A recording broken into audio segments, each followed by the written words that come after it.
Bonsoir à tous. Nous sommes heureux de vous accueillir dans ce premier webinaire. C'est pour nous une première expérience pour l'ensemble des personnes qui sont autour de la table, que je vais tout de suite vous présenter. Ils se sont rendus disponibles ce soir pour répondre à toutes les questions que vous avez pu nous adresser. Nous aurons ce soir pour cette conférence le professeur Karine Faure et le docteur Sophie Panager, qui sont infectiologues au service des maladies infectieuses du CHRU de Lille, le Locher, qui est praticien hygiéniste au CEPIAS, le Centre d'appui pour la prévention des infections associées aux soins, le docteur Mohamed Si Abdallah, médecin gestionnaire de crise à l'ARS, et le docteur Nathalie Depouvourville, sous-directrice de l'offre de soins ambulatoires à l'ARS aussi. Bertrand Demery, médecin généraliste à Armentières, qui suis là pour transmettre toutes vos questions. Vous êtes 700 à vous être inscrits en moins de 72 heures, ce qui montre votre intérêt pour cette conférence.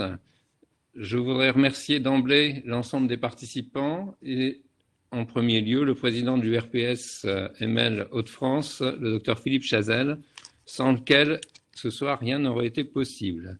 Notre objectif est de vous permettre de distinguer le vrai du faux dans cette épidémie sans précédent pour notre génération, et Dieu sait que j'ai de l'expérience, qui survient dans un contexte particulier d'infobésité. Le format retenu ce soir est très strict, c'est 20h30, 22h, ce qui peut expliquer un choix nécessaire sur les questions auxquelles nous avons dû nous astreindre. Les questions qui concernent le volet assurantiel et essentiellement le volet concernant l'assurance maladie ne seront pas traitées ce soir. Elles pourront faire l'objet éventuellement d'un nouveau webinaire à l'avenir. Donc nous vous remercions beaucoup pour la pertinence des questions que vous nous avez fait remonter. Vous pouvez continuer à le faire pendant toute la durée de ce webinaire. Notre équipe, constituée de Aude, de Marine et Caroline, travaille dans l'ombre aujourd'hui afin de nous transmettre l'ensemble de vos interrogations. Avant de commencer, nous tenons à vous préciser que les informations qui vous seront transmises aujourd'hui sont valables à la date du 26 mars à 20h30, tellement l'actualité est changeante et même volatile. Donc, je vais d'abord donner pour l'instant la parole aux infectiologues, et c'est Madame Faure et Panager qui vont vous présenter un premier topo.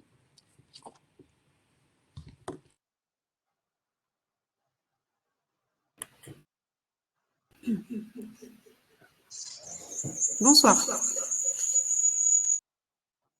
C'est bon ? Bonsoir. Donc, quelques mots d'introduction sur ce nouveau virus. Donc, tout d'abord, effectivement, on vient de le dire, toutes les informations sont susceptibles d'évoluer de jour en jour et même d'heure en heure. Les chiffres clés très récents, on est effectivement, pour un petit point d'épidémie pour commencer, à 25 000 cas confirmés en France. Ça, c'est les chiffres arrêtés hier à 14h par Santé publique France, avec 1331 décès déclarés en France. Ça, c'est une vue de la planète pour vous montrer que sur ce site dont vous aurez les références, on peut regarder en temps réel ce qui se passe sur l'ensemble du globe. Un tout petit mot d'histoire, ce virus est très récent, on le connaît depuis janvier donc de cette année, et là sur cette petite frise on retrouve les premiers cas décrits donc évidemment en Chine fin décembre puis début janvier. Donc tout commence probablement à Wuhan. Les circonstances exactes sont encore à bien préciser sur le plan scientifique. Il s'agirait probablement d'une contamination à partir d'un animal qui est donc le pangolin, qui peut se manger dans ce pays. Le coronavirus, c'est une grande famille de virus qu'on connaissait déjà avant le Covid-19, évidemment. qui sont les coronavirus bêta et alpha, qui étaient déjà connus pour être pathogènes chez l'homme. Et on citera plus particulièrement le MERS coronavirus qu'on connaît depuis 2012 et qui est surtout prépondérant dans les environs de la Mecque. Le coronavirus, donc, c'est un virus qu'on connaissait déjà. C'est un grand virus à ARN simple brun. Donc, comment ça se passe? On a un animal hôte qui contient ce virus, qui va le transmettre à un hôte intermédiaire. Donc, toutes ces étapes-là sont en train d'être étudiées et ne sont pas complètement définies avec précision. Il semblerait donc qu'à ce stade, il s'agisse pour la phase 2, l'hôte intermédiaire du pangolin. Après, il y aurait eu contamination chez l'homme par consommation du coup de viande infectée. Et puis après, ça, ce qui est sûr évidemment maintenant, c'est une transmission qu'on appelle interhumaine. On y reviendra plus largement après, mais par gouttelette, donc par voie respiratoire et par contact. L'émergence donc de ce virus est récente, comme on peut le voir là, et il a donc 80% d'homologie avec ce qu'on appelle le SRAS virus, qu'on connaît aussi depuis quelques années.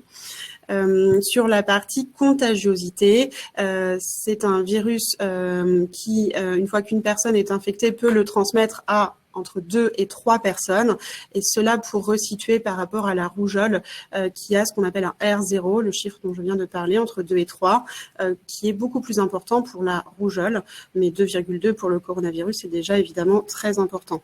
On en reparlera après, mais il semblerait qu'il reste 3 heures minimum sur des surfaces sèches, et il semblerait qu'on soit plutôt sur plusieurs jours, 6 jours sur surface humide. La transmission placentaire est en train d'être étudiée et la transmission fécale, en revanche, semble déjà être possible. Ça, c'était pour un petit état des lieux sur la progression au niveau international. Donc, on voit que les choses sont allées très, très vite entre fin janvier, début février, puis mi-février en termes de nombre de cas par pays.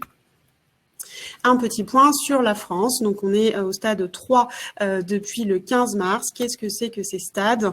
Un petit graphique pour vous expliquer. Donc, la première période en termes d'épidémiologie, c'est le stade 1 où il s'agit d'essayer de freiner l'arrivée du virus sur le territoire. On passe en phase 2 quand on a déjà le virus sur le territoire et qu'il s'agit de freiner sa propagation au sein de la population. Et nous sommes donc en phase 3 depuis le 15 mars. On essaie d'atténuer les effets de la vague épidémique et de retarder le plus possible dans le temps la survenue de cas brutaux. Le 4, c'est du coup la situation de retour à un état antérieur. Donc plusieurs missions pour y répondre et on y revient après. Un petit point épidémiologique très très récent, les dernières données officielles là du 24 mars par Santé publique France. Donc on a repris les éléments qui nous semblaient importants. Quelques petits mots sur la répartition des cas hospitalisés donc par région. Donc là nous pour les Hauts-de-France, on a le nombre en absolu de patients hospitalisés à la date du 24 mars. Ça c'est une info qu'on peut retrouver toutes les semaines sur Santé publique France, un point épidémiologique précis et fait. On a après le pourcentage de ces gens qui sont en réanimation, puis ceux qui sont retournés à domicile jusqu'au 24 mars et les décès comptabilisés jusqu'à la date de sortie du document. Quel âge ont les patients atteints de Covid-19 ? On a ici sur ce premier graphique les patients actuellement hospitalisés, donc on voit une majorité entre 60 et 80 ans. Les personnes actuellement en réanimation, donc on voit évidemment que ça commence un peu plus jeune, 40-45 ans. Les personnes qui sont rentrées chez elles, donc on voit que ça s'étale sur plusieurs dizaines d'années d'âge. Et les personnes décédées, on en reparlera après, on observe un pic aux alentours de 80 ans. Quel est le profil des patients actuellement en réanimation? Là, on parle de la France entière. Âge moyen des cas, 65 ans. 26% sont âgés de plus de 75 ans et 67% des cas, ça c'est important, présentent au moins un facteur de risque de Covid-19. On y revient juste après sur la liste des facteurs de risque. Les 2 facteurs de risque les plus fréquents sont le diabète et les pathologies cardiaques. Ils sont ex aequo en termes de chiffres. la description des patients décédés.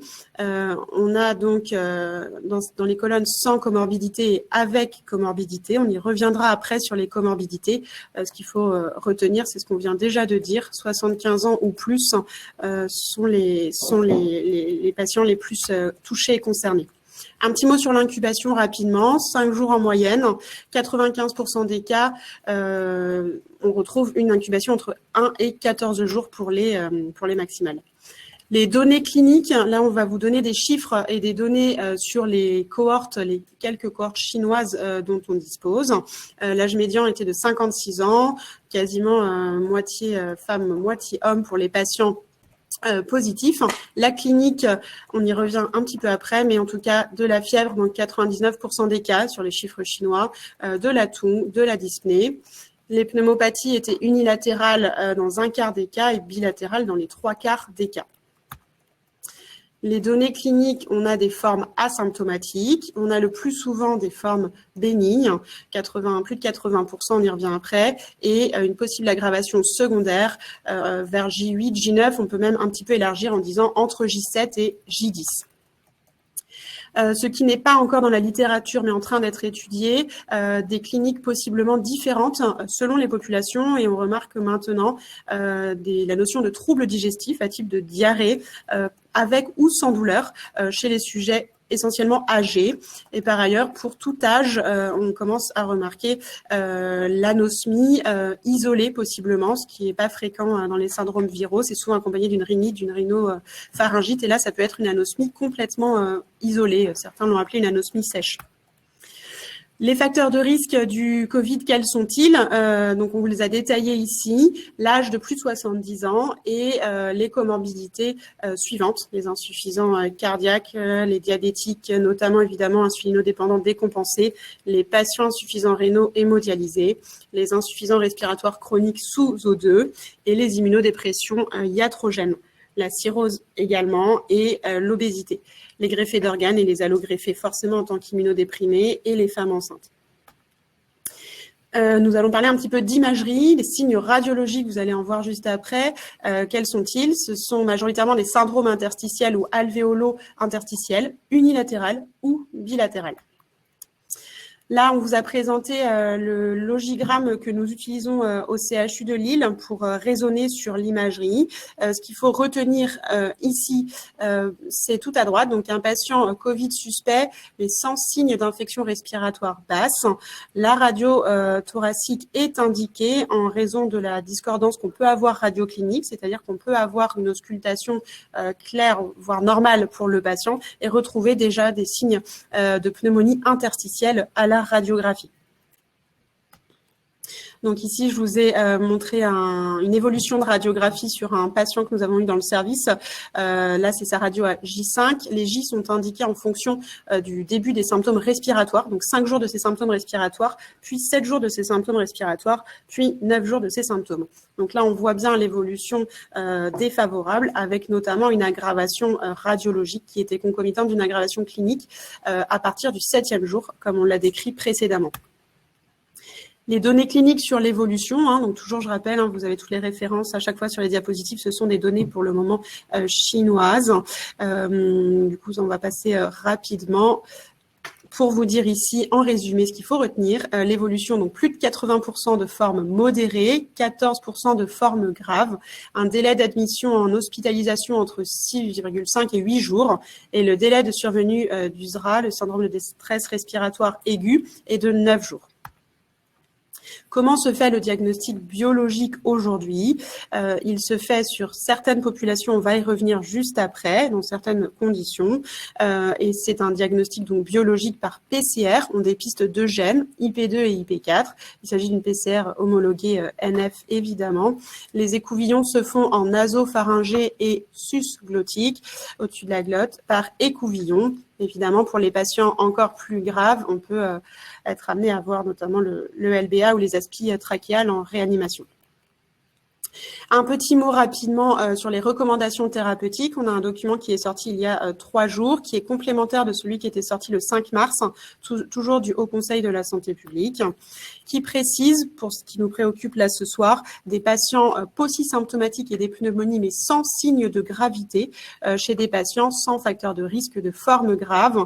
Et donc, c'est bien reprécisé qu'il y a une absence d'indication à un traitement à effet antiviral attendu. Il s'agit donc de mesures symptomatiques, on y reviendra. Le suivi clinique conseillé donc peut se faire en médecine générale. On va vous dire quelques mots des thérapeutiques qui commencent à pointer leur bout de leur nez actuellement. On a quelques antiviraux, l'opinavir associé au ritonavir, qui est une association déjà connue, notamment dans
C'est bon, vous m'entendez ? Bon. Super. Donc, je disais, un essai thérapeutique qui a débuté ces jours-ci qui s'appelle Discovery, qui teste 5 bras. Le premier, traitement symptomatique. Le deuxième bras, c'est le remdesivir. Le troisième, donc, c'est le lopinavir associé au ritonavir, qu'on connaît sous le nom de Kaletra. La quatrième, ritonavir avec l'interféron bêta. Et la cinquième branche, c'est l'hydroxychloroquine. Donc, pour tester l'efficacité de ces différents traitements sur des patients qui ont une pneumonie, qui sont oxygéno-requérants, avec donc des critères de sévérité. Un petit mot sur hypertension artérielle et Covid-19. Les sociétés savantes de cardiologie, en attendant de plus amples précisions grâce à des études qui sont en train d'être réalisées, se sont positionnées en disant que ce soit les IEC ou les ARA2, il n'y a pour le moment pas de raison de modifier la thérapeutique afin de ne pas déséquilibrer le traitement des patients et donc leur hypertension, bien évidemment. Un petit mot sur les anti-inflammatoires non stéroïdiens et les corticoïdes. Ce sont 2 classes de médicaments contre-indiqués comme dans tous les contextes septiques en ville. Donc, l'introduction de ces 2 classes thérapeutiques ne sont pas recommandées dans le cas d'un patient suspect de Covid-19.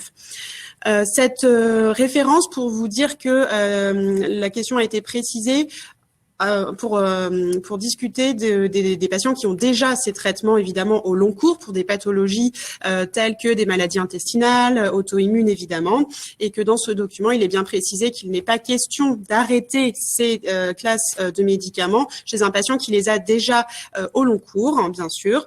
Il serait discuté la modification de cette thérapeutique si le patient est grave. Et ce sera fait du coup à l'hôpital évidemment, en accord, en discutant avec la personne qui a prescrit ce traitement. Mais pour la ville, il faut poursuivre le traitement. Sinon, le risque évidemment, c'est de déséquilibrer la pathologie de fond du patient. Un petit mot sur la vaccination, sur le Covid-19, pas beaucoup d'informations à vous donner puisque des essais sont en cours. Et concernant les vaccinations autres, pas de consignes particulières sur les vaccins déjà existants. Il faut poursuivre les programmes de vaccination comme habituellement. Aucune modification dans le contexte actuel que nous vivons. Un petit mot sur la prise en charge psychologique. On vous a présenté un petit score qui vient de naître là au CHU.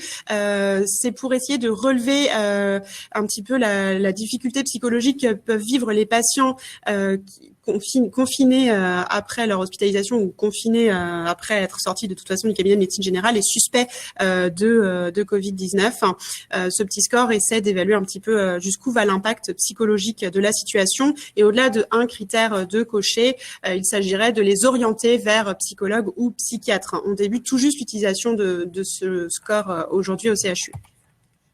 Un petit mot sur la gestion de l'épidémie. Donc, ce document qui a été réalisé donc par le ministère, mis à jour là le 16 mars, puisqu'il y avait une version précédente, un guide méthodologique pour notamment le milieu ambulatoire. Ici, je la détaille juste après, une fiche qui a été réalisée avec l'Agence régionale de la santé des Hauts-de-France et l'URPS des médecins libéraux. Donc, comment concrètement il faut procéder quand un patient suspect arrive au cabinet de médecine générale? On donne un masque aux patients pour protéger les soignants, la secrétaire, etc. Après l'examen clinique, on vérifie évidemment l'absence de signes de gravité qui sont ici bien renotés, notamment la fréquence respiratoire, la saturation, comme dans les pathologies respiratoires autres. Ensuite, on vérifie l'absence de facteurs de risque en lien avec le Covid-19. Comme nous l'avons vu tout à l'heure, ce sont les mêmes critères qu'on vous a remis ici. Si le patient a une mauvaise tolérance clinique, évidemment, on appelle le SAMU. Le patient sera orienté vers les urgences où on viendra le chercher au cabinet selon la gravité. Et s'il y a une bonne tolérance clinique, on explique au patient qu'il va être pris en charge par son médecin généraliste traitant, qu'il ne sera pas réalisé de prélèvement respiratoire. Il est cliniquement suspect de Covid-19 et il aura un traitement symptomatique. Un petit document qui vient d'être rédigé ces jours-ci, toujours par l'Agence régionale de la santé, l'URPS, et puis nous, infectiologues, sur la prise en charge dans ce contexte particulier des pneumonies aiguës communautaires de l'adulte, avec du coup un algorithme qui est proposé pour la prise en charge en contexte Covid-19. Donc on préconise effectivement, après avoir repéré la pneumonie clinique, une radiographie de thorax et un bilan biologique sous 48 heures si disponible. On sait que ce n'est pas disponible dans tous les endroits. Et ensuite, on vous a proposé un petit score qui permet, sur la diapositive suivante que vous aurez, de classer le patient en patient qui peut être géré en ambulatoire ou alors à l'hôpital selon son niveau de gravité. Là, c'est dans le contexte vraiment d'une pneumonie clinique. Toujours est-il que toutes les pneumonies cliniques peuvent bénéficier dans ce contexte d'une antibiothérapie par amoxicilline, acide clavulanique, donc l'augmentin, pour ne pas le citer, 1 gramme x 3 par jour pendant 7 jours, ou la pristinamycine si allergie. L'idée, c'est de traiter une surinfection bactérienne éventuelle qui se serait ajoutée à la pneumonie virale, et ça traitera évidemment la pneumonie qui serait bactérienne tout court, c'est la première ligne de traitement. Un petit mot sur l'hygiène au cabinet rapidement. C'est bien décrit dans ce document du CEPIAS des Hauts-de-France. Donc, il y a tout un petit protocole de rédiger avec notamment les solutés pour la désinfection, le port du masque chirurgical, soluté hydroalcoolique. Un petit mémo qui a été fait sur le port du masque. Donc, on reprécise bien ici qu'il s'agit de masques chirurgicaux qu'il faut porter et qui sont suffisants pour examiner un patient en cabinet de médecine générale. Le port du masque, c'est important, ne doit pas dépasser la durée maximale du temps qui correspond à son efficacité. C'est mis entre parenthèses en général 4 heures, c'est important, ça dépend des marques et des modèles. En gros, tous entre 3 et 4 heures, mais il faut bien regarder sur la boîte ce qui est indiqué. Donc là, à nouveau, c'est pour réexpliquer exactement les personnes concernées par le port du masque.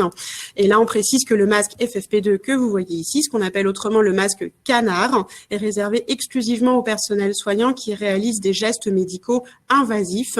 Donc là, on est sur tout ce qui est manœuvre sur les voies respiratoires, trachées, etc.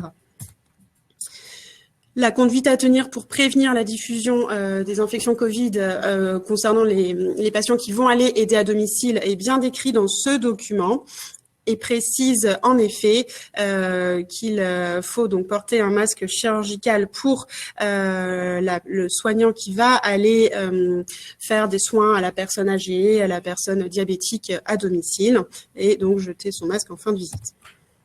Ça, c'est un document sur ce qu'on utilise en termes de bio-nettoyage au CHU qu'on vous a remis ici et qui complète le document précédent du CEPIAS pour la désinfection des surfaces. Comment ça se passe, la gestion de l'épidémie à l'hôpital? Un petit mot rapide pour vous expliquer que dans les Hauts-de-France, en tout cas, si le patient a des signes respiratoires aigus avec ou sans fièvre, on raisonne sur ces facteurs de risque que nous avons vus tout à l'heure. Je vous les ai remis là.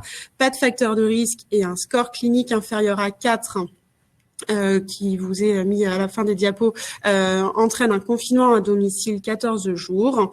Une femme enceinte pourra prétendre d'un prélèvement et ce sera réalisé en centre ambulatoire de maladies infectieuses.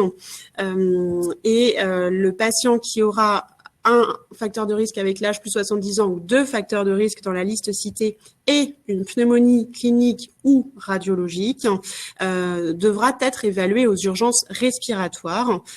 Si le patient a un score clinique supérieur à 4, même sans facteur de risque, il doit également être dirigé vers les urgences respiratoires. Donc ça, c'est le score clinique dont je vous parlais. Il est assez simple à utiliser puisque ce sont des paramètres faciles à mesurer, l'âge, la tension artérielle, la fréquence cardiaque, si le patient a un souci de conscience, évidemment, c'est important, et la température. Un petit mot pour vous expliquer comment on fait sortir les patients dépistés positifs au Covid-19 de l'hôpital. Ce sont des recommandations d'il y a 48 heures du HCSP. À partir du 8e jour, à partir du début des symptômes respiratoires, le patient peut prétendre à ne plus être contagieux à condition qu'on soit à moins de 48 heures de la disparition des symptômes. Voilà. Et donc la disparition de la toux, attention, ça ce n'est pas un bon critère puisque la toux, comme dans d'autres syndromes viraux, peut persister plusieurs petites semaines. Ça, c'est notre fiche conseil que nous donnons aux patients qui vont retourner à domicile et qui ont été dépistés positifs. Un petit mot pour vous dire que les patients sortant du CHU qui ont eu un dépistage positif sont surveillés par une application et on relève donc plusieurs paramètres dont la fièvre, dont l'essoufflement sous forme d'auto-questionnaire quotidien par le patient. Donc, pour finir, l'idée, c'est de garder son raisonnement médical que nous avons tous, ne pas saturer le système de santé en répartissant au mieux, selon les différents niveaux de gravité, les patients auxquels on est en train de faire face. Et puis, les petits messages à retenir, c'est que ce virus a une transmission gouttelette et contact. Donc cette double transmission explique sa contagiosité non négligeable. Le diagnostic clinique puis le suivi en ville des patients non graves tels qu'on les a définis dans les précédents algorithmes donc peuvent se faire par le médecin généraliste.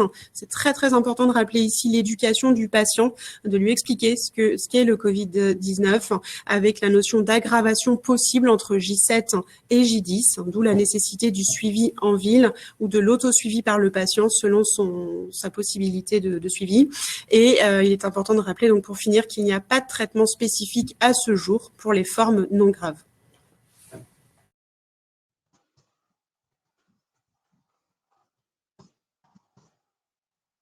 Je vous remercie beaucoup pour cette présentation détaillée.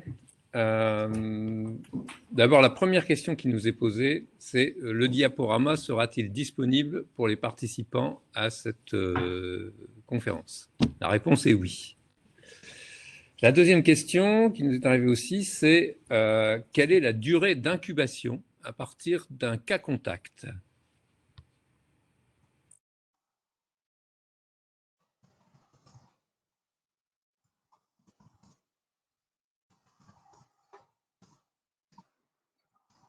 technique, on est en train de se reconnecter. Alors, en moyenne, 7 jours, de 1 à 14 jours, nous répondent des infectiologues. Question suivante. Classique bénigne de la maladie. L'évolution bénigne, c'est un patient qui va présenter, alors il y a plusieurs modes d'entrée dans la pathologie, ça peut être une rhinopharyngite, ça peut être des courbatures, donc ça va être avec une fièvre, on l'a dit. C'est un patient qui va s'améliorer de jour en jour avec des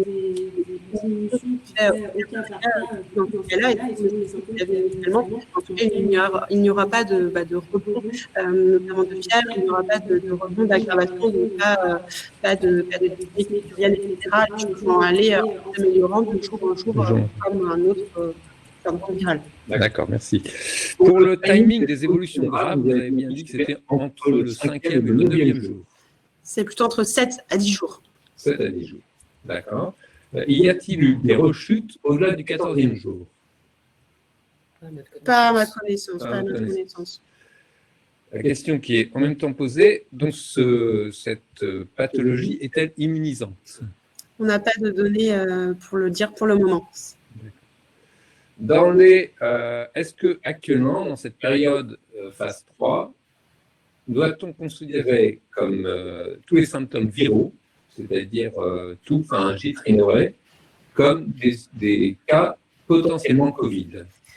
Nous sommes actuellement en fin d'épidémie de grippe. Il y a encore quelques grippes, c'est certain, mais par excès, on va dire, de prudence, évidemment, qu'un patient qui a un syndrome viral qu'on aurait appelé avant grippal, là, il faut le considérer oui comme un patient possiblement atteint du Covid-19 afin de mettre les bonnes mesures en place. On l'a vu, le traitement symptomatique finalement sera le même qu'un syndrome grippal de la vraie grippe qu'on a vu jusque-là.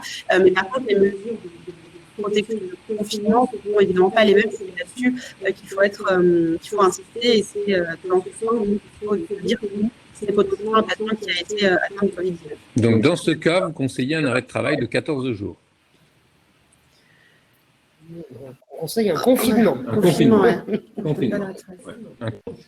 L'anosmie est-elle L'anosmie et la gueusine sont-elles des symptômes de forme bénigne? On a besoin de plus d'études et de données pour pouvoir dire que ça ne concerne que des formes bénignes. Donc, je ne peux pas l'affirmer sur que des formes bénignes, mais en tout cas, dans une grande majorité des formes effectivement bénignes, notamment de pharyngite, de myalgie, de courbature, un grand nombre de patients ont en effet l'anosmie qui peut être vraiment totale et la dysgueusie, voire la gueusine peut être aussi une dysgueusie.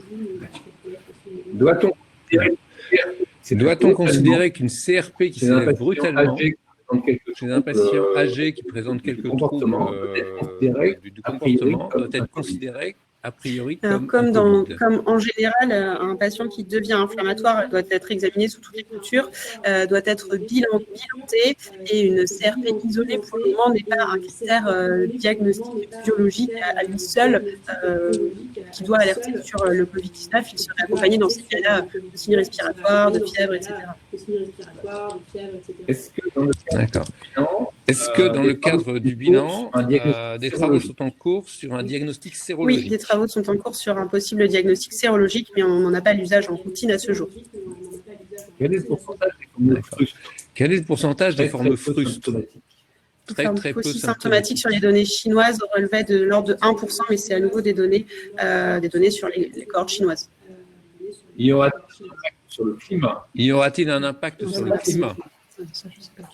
Alors, est-ce qu'il y a un impact du climat sur l'évolution de l'épidémie?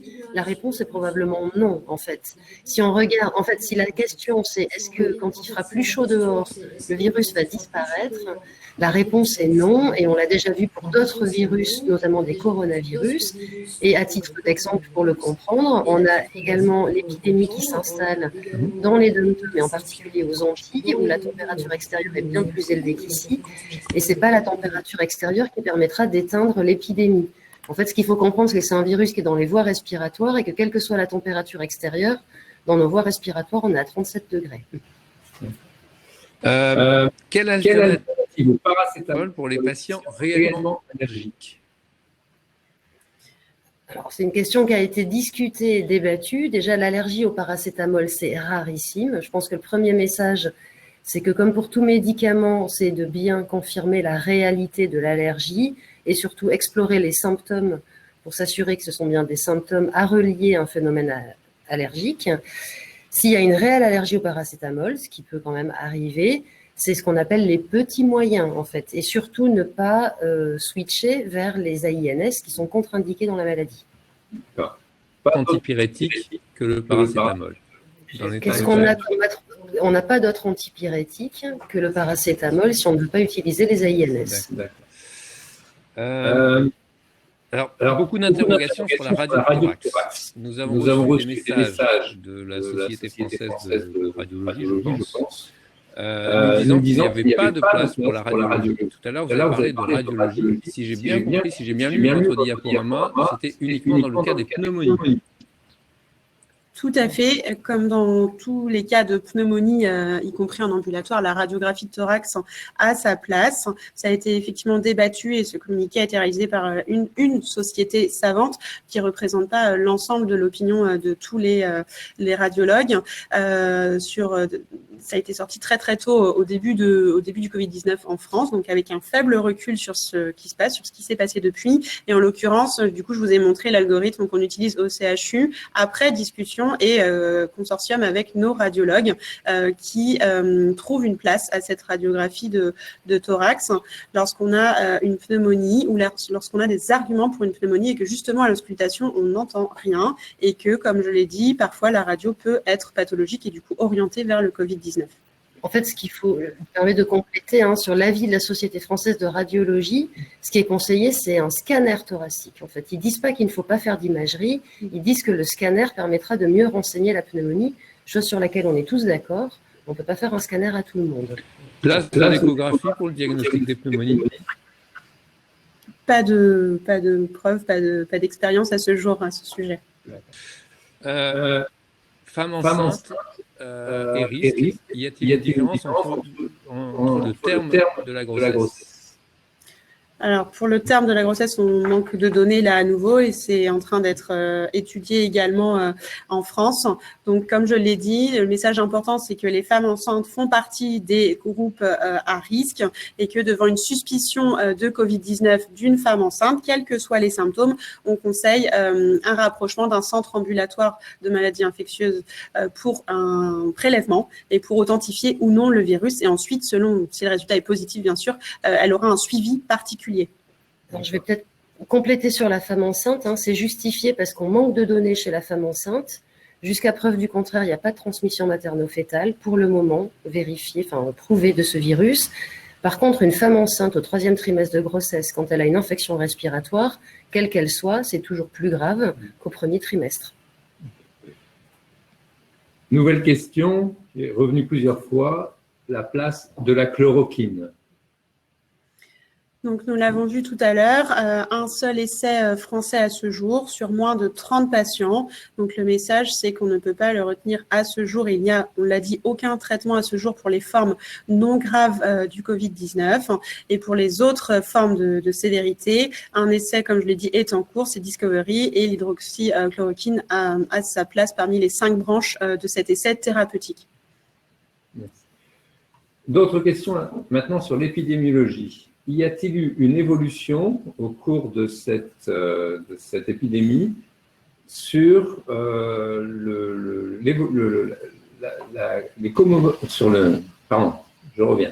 Y a-t-il une évolution au cours de l'évolution de cette épidémie sur la gravité, sur l'âge des sujets, sur des risques qui s'avéraient plus importants qu'au début de l'épidémie? Alors, difficile de répondre à la question parce qu'on manque un petit peu de recul sur les données françaises et difficile de comparer du coup des données chinoises avec un autre niveau de réponse aux soins, mais pas en tout cas de grandes différences sur ce qu'on connaît actuellement.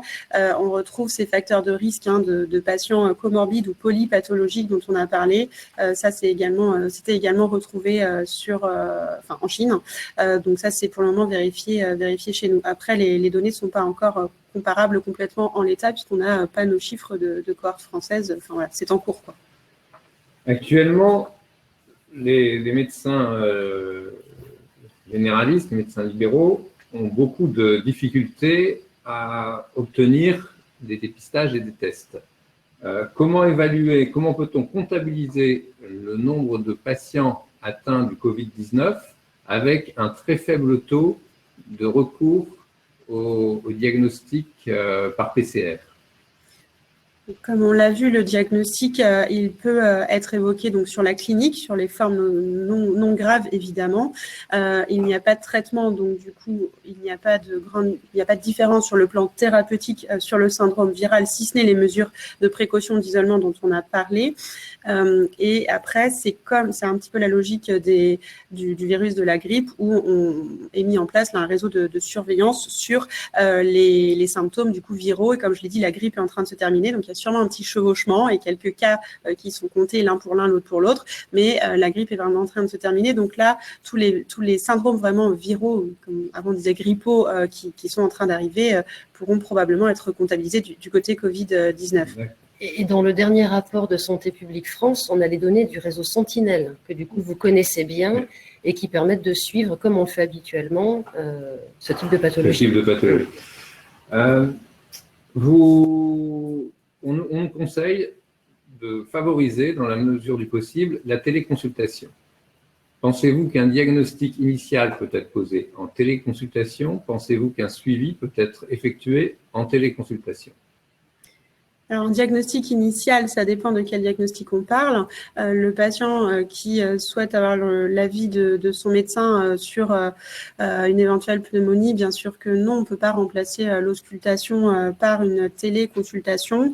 Après, on a vu, tous les patients ne sont pas au stade de pneumonie. Le patient qui va avoir une rhinite, voilà, éventuellement peut sans doute être téléconsulté. Après, quel que soit le contexte de la téléconsultation, c'est le rôle du médecin qui n'est pas évident, mais qui doit repérer le patient pour qui il faudra compléter par un vrai examen clinique et physique.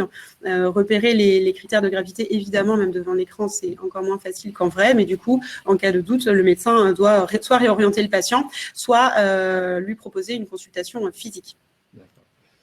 Actuellement, le nombre de tests disponibles est ce qu'il est. Y a-t-il encore un intérêt à faire des tests dans cette phase 3? Et est-ce qu'on continue à dépister les soignants? Est-ce qu'on continue à dépister les femmes enceintes? À qui s'adressent les tests? Alors, on préfère parler de prélèvement diagnostique. En fait, on a beaucoup entendu parler de tests et de dépistage. On n'est pas sur un processus de dépistage. En fait, il n'y a pas de lieu de dépister les gens. On fait des prélèvements diagnostiques. Du coup, si on fait un prélèvement diagnostique, il faut savoir pourquoi on le fait, ce prélèvement diagnostique. Et c'est pour ça qu'il y a des indications au prélèvement. Pour les patients hospitalisés, il y a une logique de gestion de l'hospitalisation qui fait qu'on a besoin de confirmer le diagnostic. Pour les patients graves, c'est comme d'habitude, on a besoin de confirmer le diagnostic. Et pour les personnels soignants, en fait, il y a une logique aussi à vouloir confirmer le diagnostic parce que le personnel soignant va potentiellement être vecteur dans ce processus de transmission et c'est pour ça qu'on a probablement besoin d'améliorer le diagnostic du personnel soignant. Et donc, si je peux me permettre, on est… Allez-y. On va donner le micro. Donc, pour compléter les propos du professeur Faure, on est actuellement dans un travail qui consiste à augmenter les capacités diagnostiques, et en effet, on parle bien de diagnostic, associant les laboratoires privés, mais dans une logique régionale commune, centralisée. Et on va, dans les prochains jours, j'espère assez rapidement, recevoir des automates de plus grande capacité, parce qu'en effet, on a une capacité qui est extrêmement limitée en région, qui nous de proposer ce diagnostic rapidement. Et donc, dans les jours qui viennent, on sera en capacité d'augmenter ce nombre de diagnostics.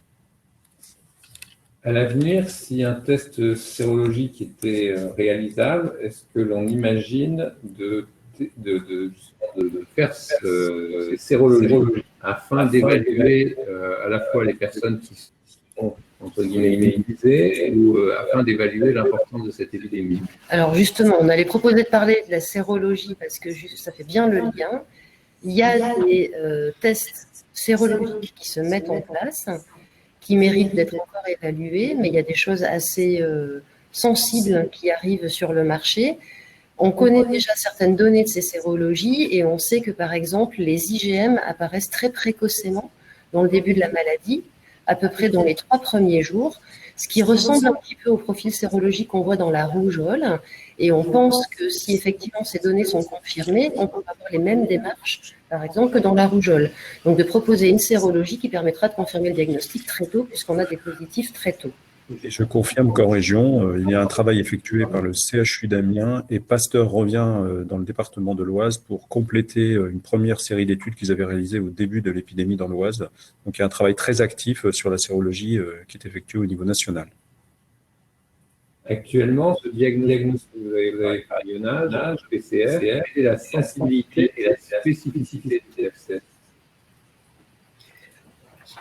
Alors sur les données dont on dispose, donc nous c'est sur des données hospitalières et quelques patients qui sont ambulatoires. On a une sensibilité qui est de l'ordre de 70% si on prend tout type de patients confondus. Si on sépare en 2 groupes avec les personnes qui ont des signes respiratoires hauts, on est proche de 90% de sensibilité sur les prélèvements nasopharyngés. Par contre, si on regarde les patients qui ont des pneumonies, d'où l'intérêt de la radiographie, alors je sais bien que c'est difficile en ville, mais la radiographie qui permet de confirmer la présence d'une pneumonie, le prélèvement susglottique, donc profond, est meilleur en sensibilité parce qu'il est de 100%, alors que le prélèvement nasopharyngé n'est que de 70%. Je pense qu'il y a encore de nombreuses questions. On s'est engagé à apporter une réponse à chacune d'elles à l'issue de la réunion et on y travaillera. Je vais maintenant donner la parole à Dr Gwenaëlle Locher, qui est notre hygiéniste, qui a accepté de répondre à nos différentes questions. Est-ce que vous avez un premier... Bonsoir à tous. Alors j'ai vu passer beaucoup de questions auxquelles j'essaye de répondre déjà en direct en tapant. Premier message sur le port de masque, puisque c'est une question récurrente. Donc, il s'agit bien du masque chirurgical, puisqu'il s'agit d'un virus à transmission gouttelette. Je sais que voilà, l'approvisionnement en masque est un problème pour un certain nombre de nos confrères. Le port du masque doit être proposé quand c'est possible, quand il y a des masques disponibles aux patients symptomatiques, parce que c'est la première excellente barrière en fait à la dissémination du virus dans l'environnement et sur vous-même, et ensuite que vous portiez un masque chirurgical pour examiner vos patients, pour vous protéger également. Si les masques sont en approvisionnement restreint, ce qui est le cas dans un certain nombre de cas, il est possible de garder son masque plusieurs heures d'affilée, à condition de ne pas le toucher. Et donc, c'est 4 heures maximum en général, comme l'a dit Sophie tout à l'heure, selon les indications de chaque fabricant. Mais en gros, voilà, tant qu'il n'est pas mouillé, touché, souillé, on peut le garder plusieurs heures. Il reste efficace, mais il ne faut pas qu'il devienne à son tour un vecteur de contamination. Donc, il ne faut pas y toucher. Et il faut surtout toujours associer le port du masque. C'est pas la seule mesure en fait. Il y a une grosse focalisation sur les masques, mais il faut pas oublier que ce virus est à transmission contact également. Donc l'hygiène des mains est absolument essentielle. Et même si je sais pas si tout le monde peut en avoir, mais le port de lunettes en contact rapproché peut paraître aussi important, en tout cas important également dans votre protection personnelle. De lunettes qu'il ne faudra pas oublier, pareil, de désinfecter régulièrement. Vous avez évoqué des lunettes simples ou des surlunettes? Alors, tout dépend de ce qu'ils peuvent obtenir. Donc, il y a plusieurs types de lunettes de protection. Il y a les grosses lunettes qui sont des surlunettes, en fait, effectivement. C'est des lunettes qui se mettent par-dessus vos lunettes de vue. qui sont qui sont en plastique dur. Il existe aussi des systèmes à visière amovible. Alors ça, je ne sais pas de quoi disposent les confrères. L'essentiel, c'est de régulièrement les désinfecter pour pas qu'elles deviennent à leur tour contaminatrices des mains et vecteurs de contamination, de dissémination dans l'environnement. Parce que vous avez clairement répondu à nos questions. Autre question se pose. Ah oui, quelle est la place du masque en tissu? Alors, le masque en tissu, jusqu'à maintenant, n'a pas fait preuve de son efficacité. Il n'y a aucune preuve de l'efficacité des masques en tissu qui sont trop poreux, qui ne protègent pas et qui sont donc une fausse protection. C'est-à-dire que ça donne l'illusion de se protéger, mais ils ne sont pas protecteurs. Donc, nous les déconseillons par la Société française d'hygiène hospitalière, le Haut Conseil se sont positionnés pour ne pas utiliser ces masques en tissu comme protection remplaçant les masques chirurgicaux. Net, quelle est la durée de désinfection en cours d'utilisation? En fait, quel est l'intervalle entre deux désinfections? Il faudrait pouvoir les désinfecter, passer une lingette par exemple entre deux patients sur ces lunettes avant de les remettre. Si on les garde pour plusieurs patients, tout dépend un peu du rythme. On peut imaginer que si c'est des centres de consultation Covid, effectivement, où les patients s'enchaîneraient, en tout cas, tant qu'on les a pas touchés avec ses mains, c'est encore pareil. C'est pas la lunette elle-même qui deviendra contaminante. C'est qu'en touchant les lunettes, on va se contaminer les mains et contaminer son environnement. On peut imaginer que c'est comme le masque. Si on y touche, c'est sûr, si on n'y touche pas pendant plusieurs heures, elles sont pas à elles seules contaminantes. Ce qui est contaminant, c'est de les toucher, se contaminer les mains et de contaminer son environnement. Mais idéalement, il faudrait évidemment les décontaminer entre deux patients. Quelle est la survie du virus sur des surfaces? Alors, la durée est de plusieurs heures sur les surfaces sèches, mais je n'ai pas de détails plus précis que ça. Ça dépend des surfaces, ça dépend aussi de l'inoculum viral qui a été projeté au départ.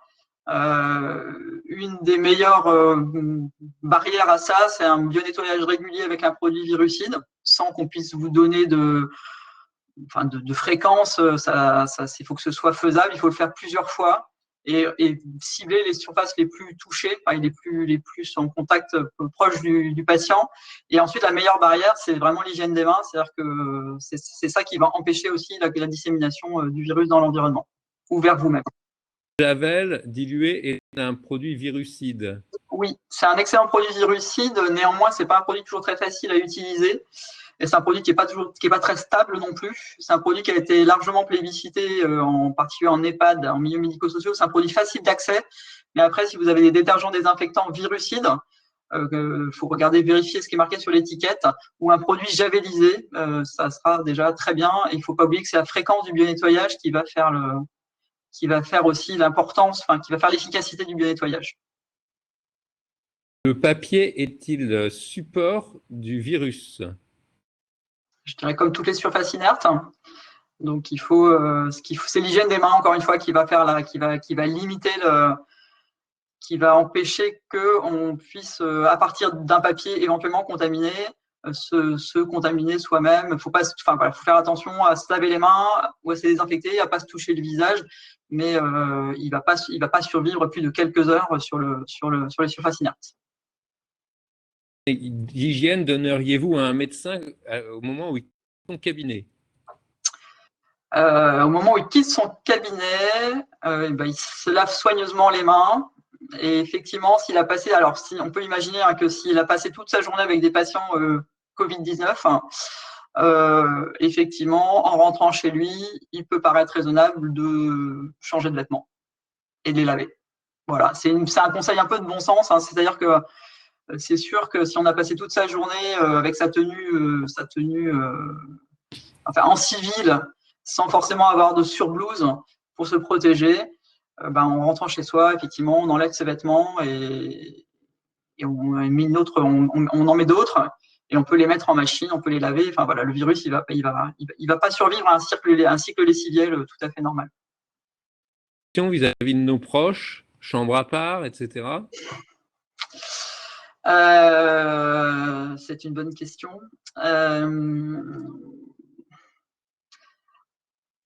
Moi, je dirais que si on a un proche très fragile, enfin qui a un risque de forme grave, il faut quand même être prudent puisqu'on sait qu'il y a des porteurs asymptomatiques. Après, si on a bien fait l'hygiène des mains et porté son masque, on a beaucoup diminué le risque de se contaminer à son tour.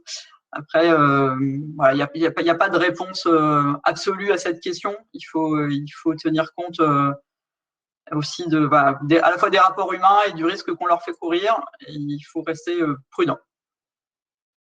Des surblouses. Alors, idéalement, il faudrait pouvoir protéger effectivement sa tenue civile avec une surblouse quand on va voir les malades, mais sachant qu'il faudrait aussi la changer entre chaque malade.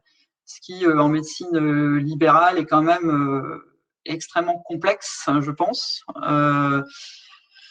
Effectivement, enfin, pouvoir protéger sa tenue, ce serait quand même mieux, mais il faudrait une blouse par malade. Enfin, donc, ce qui est quand même un énorme stock de blouses. Si on arrive déjà à protéger ses yeux, son nez, sa bouche et à se laver régulièrement les mains, et ensuite faire ce qu'on a dit tout à l'heure, c'est-à-dire changer ses vêtements quand on rentre chez soi, c'est déjà une bonne barrière à la dissémination vis-à-vis de son environnement personnel et de ses proches.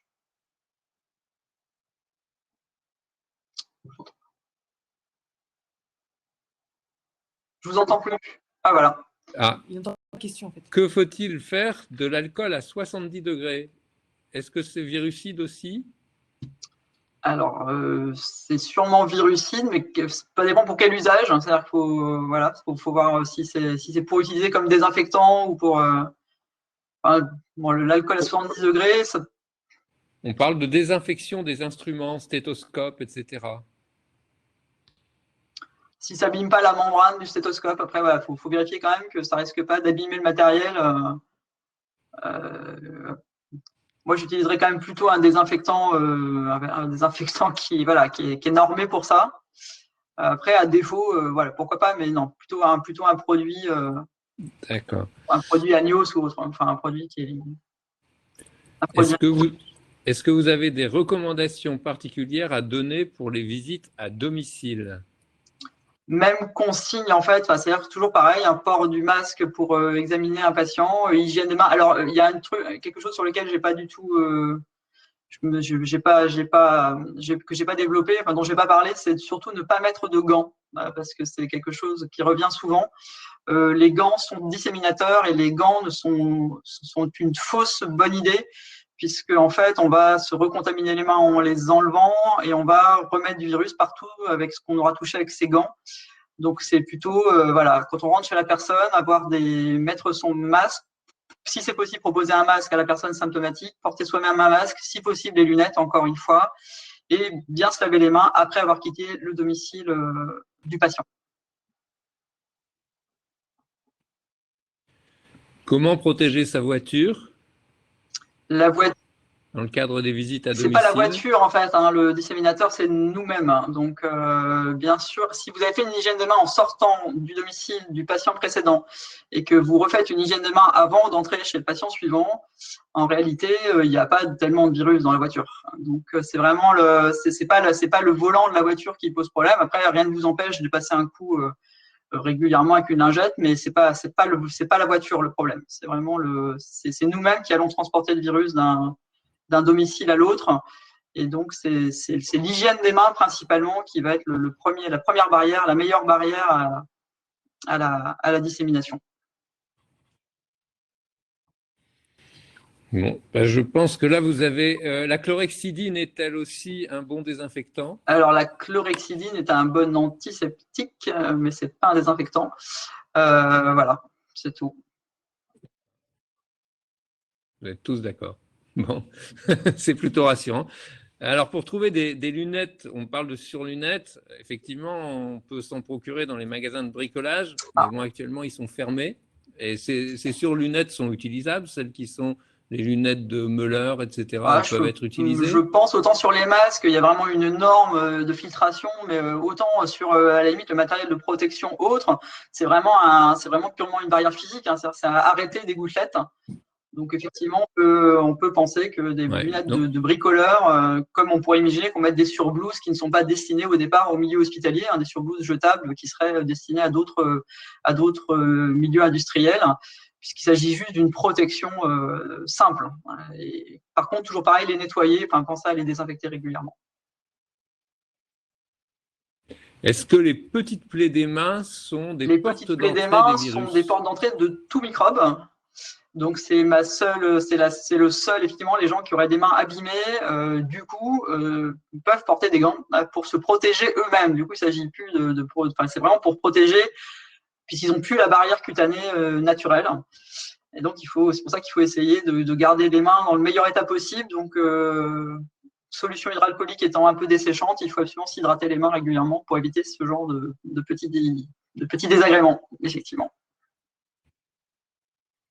Quid du chat périmé? Le chat périmé, personnellement, j'en ai déjà utilisé. Je pense qu'il est toujours efficace parce que c'est de l'alcool en très forte concentration et que, a priori, ça ne doit pas poser tellement de problèmes. Après.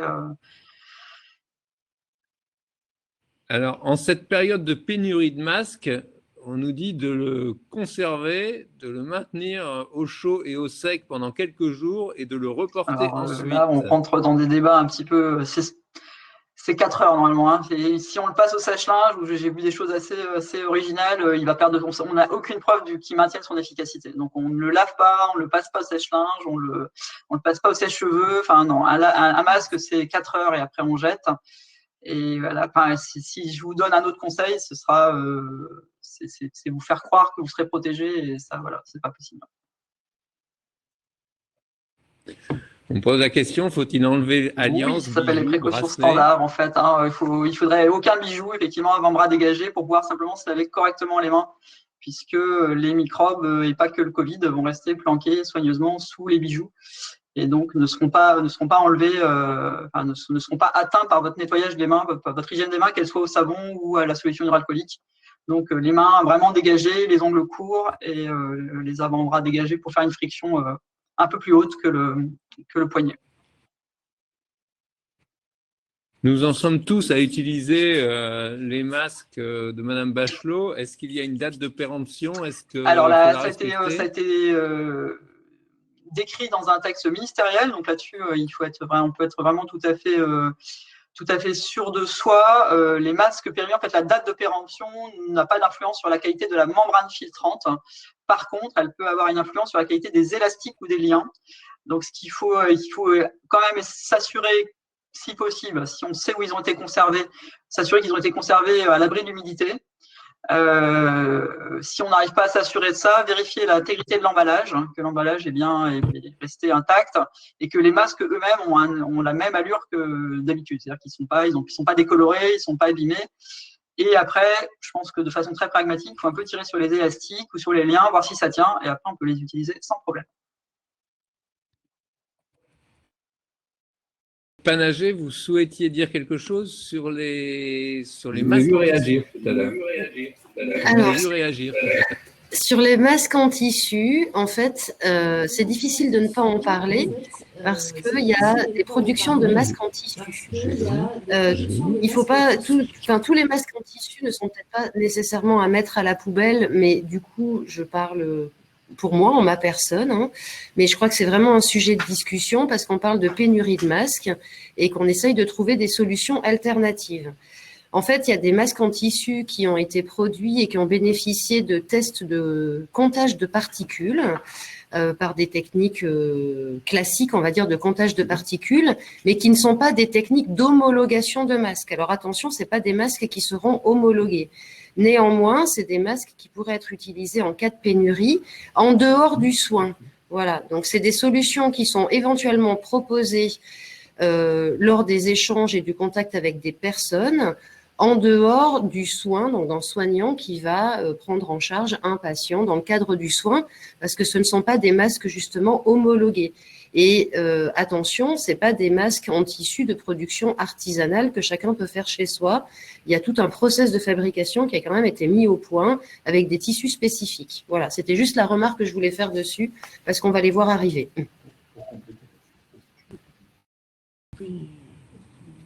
C'est bon. Pour juste compléter, on est bien d'accord, ce sont des masques pas pour les soignants.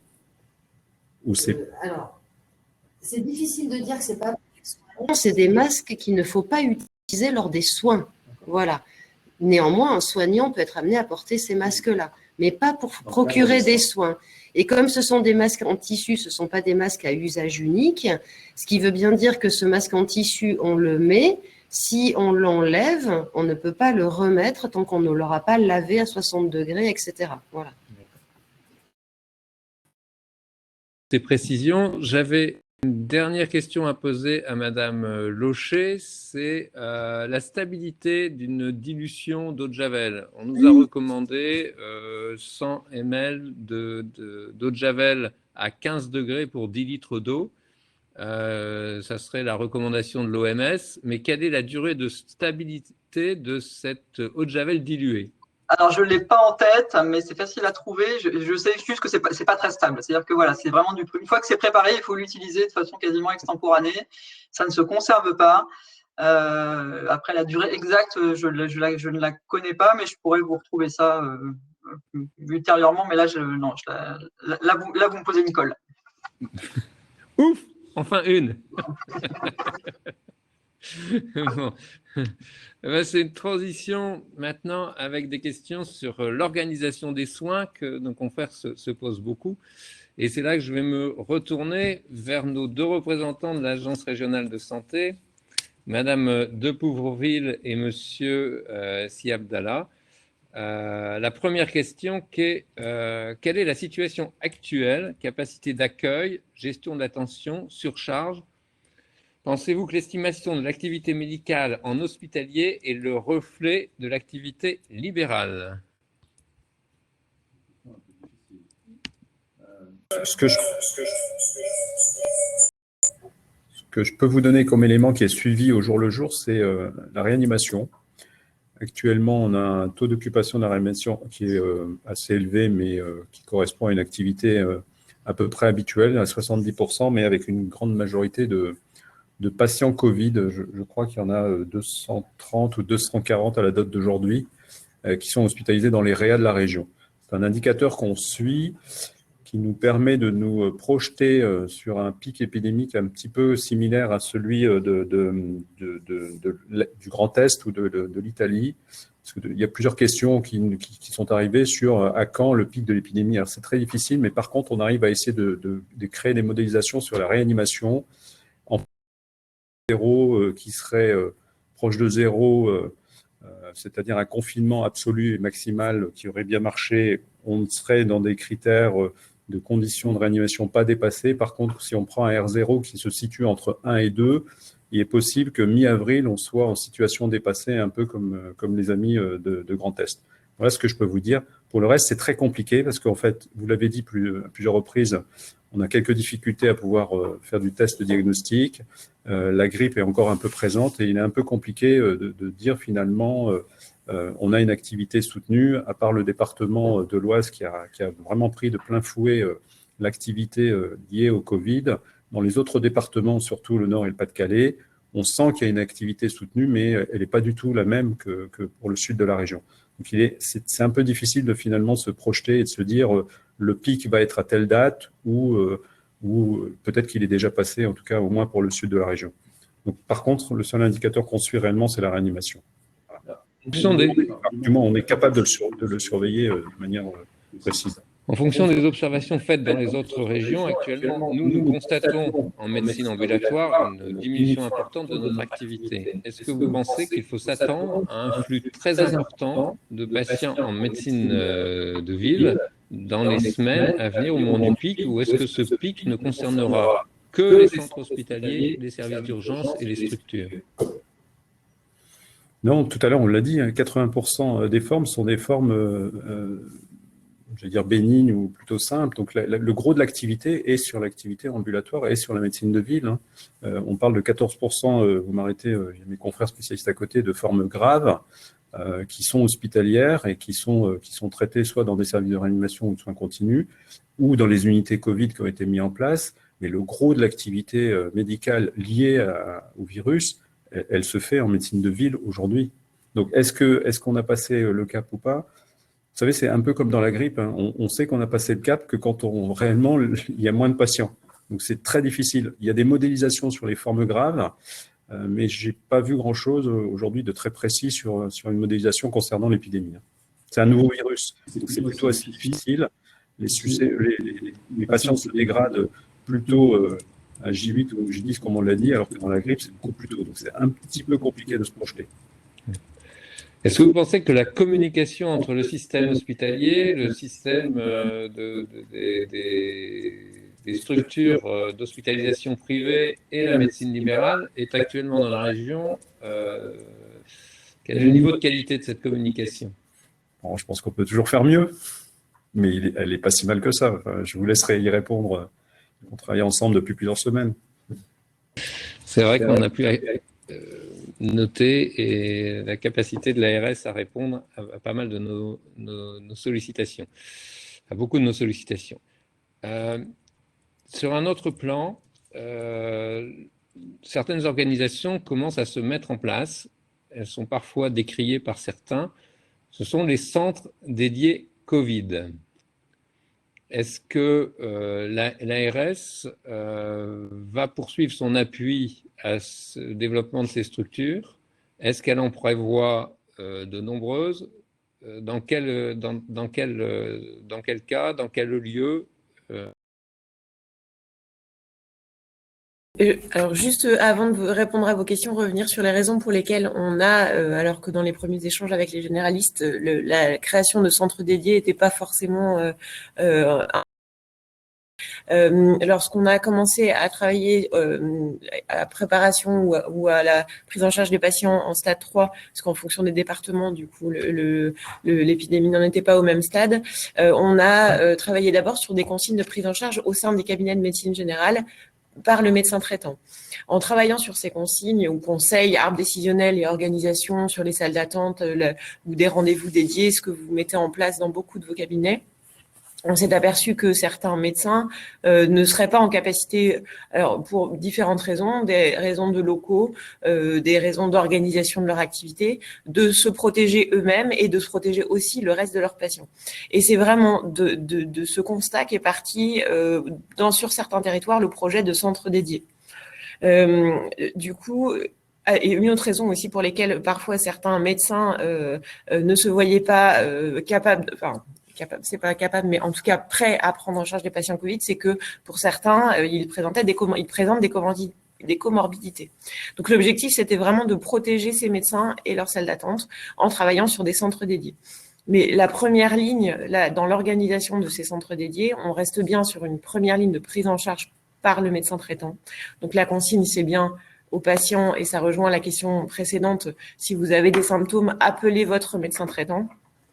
Et c'est donner la capacité au médecin traitant, en fait, si soit il voit son patient en consultation parce qu'il est organisé, soit il propose une téléconsultation, soit il peut orienter vers un centre dédié qui verra son patient. On est du coup en train de travailler sur les modalités de suivi du patient par le centre dédié ou le médecin traitant en fonction des choix qui seront faits par le médecin traitant. Mais du coup, on est bien, on encourage bien la prise en charge du patient par le médecin traitant autant que possible. Du coup, en découlent les réponses sur les questions centres dédiés. On accompagne les dynamiques qui se présentent comme on le fait pour beaucoup de dynamiques que vous connaissez sur les territoires. C'est-à-dire que les médecins d'un territoire constatent qu'il est nécessaire, au regard de leur organisation, de leur démographie, de mettre en place un centre dédié. Et dans ces cas-là, on accompagne le centre dédié. Donc, on l'accompagne, on peut l'accompagner dans les démarches de mise en œuvre. On accompagne aussi le centre dédié financièrement. On accompagne aussi, on peut accompagner les professionnels. Quand on parle de centre dédié, ça recouvre en fait beaucoup d'organisations que vous mettez en place sur les territoires. Ça peut être aussi un flux dédié au sein d'une maison de santé pluriprofessionnelle. Ça peut être aussi l'organisation entre cabinets. On a eu des contacts avec des médecins qui sont, par exemple, dans 2 ou 3 cabinets qui pourraient consacrer un de leurs cabinets à la prise en charge des patients Covid. Donc, les confrères qui souhaiteraient développer ce type d'organisation, est-ce que vous êtes à leur écoute pour les accompagner et même les accompagner financièrement dans cette démarche? Oui. Rédiger des lignes directrices, parce que là, du coup, on n'est pas on est dans une démarche d'urgence, donc on a parlé de ligne directrice et pas d'autre chose, de cahier des charges. Oui, évidemment, le premier conseil, c'est comme vous le faites d'habitude, d'échanger avec les médecins de votre territoire, puisque c'est une démarche collective de territoire. Souvent, c'est même des démarches, pas que, mais des démarches qui émènent de projets de CPTS ou de CPTS en place. Et oui, évidemment, on est à l'écoute des dynamiques et on essaye de trouver les solutions. Si les lignes directrices ne correspondent pas, on essaye de trouver des solutions aux problématiques d'organisation qui se posent. Est-ce que vous estimez qu'au sein de ces structures, entre guillemets, dédiées, les moyens de protection des médecins doivent être différents, doivent être plus importants qu'au cabinet? Il n'y a pas de raison que les moyens de protection soient différents. Alors, il y a des débats sur les organisations, puisque on entend certains conseils qui sont que il ne faut pas faire par exemple plus de 3 heures de consultation pour éviter une surexposition à la charge virale. Aujourd'hui, on n'a pas de données là-dessus, donc les consignes sont bien les mêmes consignes de protection que dans un cabinet de médecine générale et que dans les établissements quand c'est en consultation, en dehors des actes invasifs, comme ça a été rappelé tout à l'heure. Une autre question sur l'organisation des hôpitaux. Est-ce qu'actuellement, toutes les structures hospitalières sont en mesure d'accueillir des patients Covid ou y a-t-il une organisation avec niveau un petit peu comme dans les maternités, niveau 1, niveau 2, niveau 3, où tous les établissements sont-ils en mesure d'accueillir des patients? Initialement, on était plutôt parti sur une idée d'établissement ligne, seconde ligne, et avec la montée de cette épidémie, on a demandé à ce que chaque établissement s'organise pour dédier des lits ou une unité de prise en charge, ça peut être une aile d'un service. En tout cas, aujourd'hui, chaque établissement doit être en mesure de répondre. Après, on sait qu'il y a des organisations qui se font dans des GHT qui peuvent être un peu différentes de l'idée que chaque hôpital doit recevoir. Par contre, l'organisation de Réa, elle est plus structurée, elle est complètement différente. Elle ne peut pas se faire dans n'importe lequel des établissements. S'il n'est pas équipé de réanimation, on ne lui demandera pas d'installer de la réanimation. Les établissements privés ont déprogrammé énormément de leur activité. À quel moment dans le processus seront-ils sollicités et de quelle manière et pour quel type de patients? Alors, ils le sont déjà dans le sud de la région. Hein. C'est exactement l'idée de tout à l'heure que finalement chaque établissement, qu'il soit public ou privé, doit répondre et peut permettre la prise en charge des patients Covid. Les établissements privés qui ont de la réanimation sont déjà organisés et soit ils prennent des patients Covid, soit ils prennent des patients hors Covid. Et actuellement, il est certain que dans le Nord, Pas-de-Calais, où l'activité liée au virus est moins importante, certains établissements sont encore en attente. Mais voilà, je pense qu'avec l'arrivée des patients de manière plus importante, ils seront aussi mis à contribution. Les hôpitaux psychiatriques sont-ils dotés des mêmes moyens que les autres structures? C'est une très bonne question. Malheureusement, ma collègue spécialiste du sujet n'est pas là et je peux difficilement y répondre. Je n'ai pas vraiment de réponse parce que Nathalie, non. Je pense qu'en tout cas, on leur a demandé d'être en capacité de pouvoir identifier les patients et de pouvoir proposer au moins dans les premières étapes sur les patients les plus légers une réponse. Mais voilà, je ne peux pas en dire plus parce que je n'ai pas travaillé sur le sujet aujourd'hui. En cas de nécessité d'hospitalisation d'un patient, faut-il le faire transporter par le SAMU, par une ambulance? Quel est le moyen le mieux adapté? Je pense qu'il faut surtout demander l'avis du 15 et donc passer par la régulation 15 pour avoir un avis sur le vecteur idéal pour le transport. Et surtout, le SAMU aura la meilleure vision des places disponibles. Donc, vraiment ne pas essayer de s'hospitaliser par soi-même et de se retrouver avec un patient qui devra être à nouveau retransporté vers un patient. Il faut faire réguler ce transport. D'accord. Donc, pas d'hospitalisation après un appel direct au centre hospitalier sans une validation par le 15.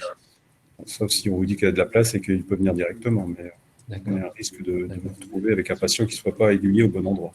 On parle beaucoup des hôpitaux, on va revenir sur d'autres organisations. D'abord, quelle est la place de l'HAD dans cette organisation? L'HAD a été mis à contribution, surtout sur la partie personnes âgées, J'ai ma collègue qui a beaucoup travaillé sur le sujet avec vous d'ailleurs, pour essayer de trouver des organisations les plus efficientes pour les personnes dépendantes, âgées. Donc, on sait qu'on met des choses en place qui soient plutôt dynamiques et opérationnelles sur le terrain. La définition des HAD est donc de suivre différents patients à domicile. Est-ce que, justement, elles ne seront pas exclues du suivi des patients Covid afin de protéger les autres patients déjà fragiles au domicile? Excusez-moi. La question, c'est les personnels qui vont de domicile en domicile ne vont-elles pas transmettre à des patients non Covid le Covid? C'est le même sujet pour les soins à domicile, l'ensemble des personnels, et on est sur cette qualité au maximum. Et il faut trouver des organisations qui permettent de protéger chacun des patients, qu'ils soient âgés ou dépendants ou en hospitalisation indépendante, en domicile, pardon. Et donc éviter la surmultiplication du passage des professionnels. Donc ça, c'est un travail qui est en cours pour définir quels sont les patients, les personnels nécessaires pour les prises en charge à domicile, éviter donc, le risque infectieux supplémentaire. Est-ce que vous envisagez un numéro d'accès direct pour les médecins au centre 15 pour éviter les délais d'attente qui peuvent être actuellement de 25 à 40 minutes? Je pense qu'il n'est pas prévu, très honnêtement. J'en ai pas connaissance à ce jour, je ne pense pas qu'il soit prévu. D'accord. Il existe dans certains départements de la région. Mais pas... Pour l'Ouest, peut-être. D'accord. J'ai dû le mettre assez rapidement en place. Alors, au niveau de l'organisation au sein des EHPAD, y a-t-il une organisation particulière? Y a-t-il des moyens organisationnels qui vont permettre aux médecins de faire de la téléconsultation, c'est-à-dire équiper les EHPAD de tablettes connectées afin que les infirmières puissent se rendre au chevet des patients? Quelle est l'attitude à adopter qui soit généralisée pour la région? Quelle attitude doit être celle des médecins? Doivent-ils continuer à se rendre dans les EHPAD? Qu'en est-il? Ou l'ensemble du suivi doit-il être assuré par les médecins coordonnateurs des EHPAD? Règle récente, c'est les médecins coordonnateurs qui prennent en charge les patients. C'est ce qui nous a été demandé il y a maintenant une bonne semaine, pour limiter justement le passage en grand nombre des médecins. Maintenant, quand il n'y a pas de médecin co, je sais qu'on est en train de mener un travail avec des médecins volontaires, 1 ou 2 médecins volontaires par EHPAD, qui pourraient prendre en charge l'ensemble des patients pour limiter ce risque infectieux du trop grand nombre de passages. C'est un travail qui est mené par l'ARS et avec vous d'ailleurs, qui devrait aboutir, j'espère, très rapidement pour pouvoir répondre de manière efficace aux EHPAD.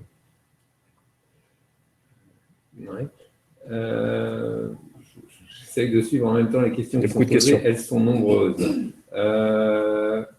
Pour les décès, comment garantir l'accès on n'est pas dans le cadre du décès, on est dans le cadre des soins palliatifs. Comment garantir l'accès au midazolam les week-ends pour la fin de vie?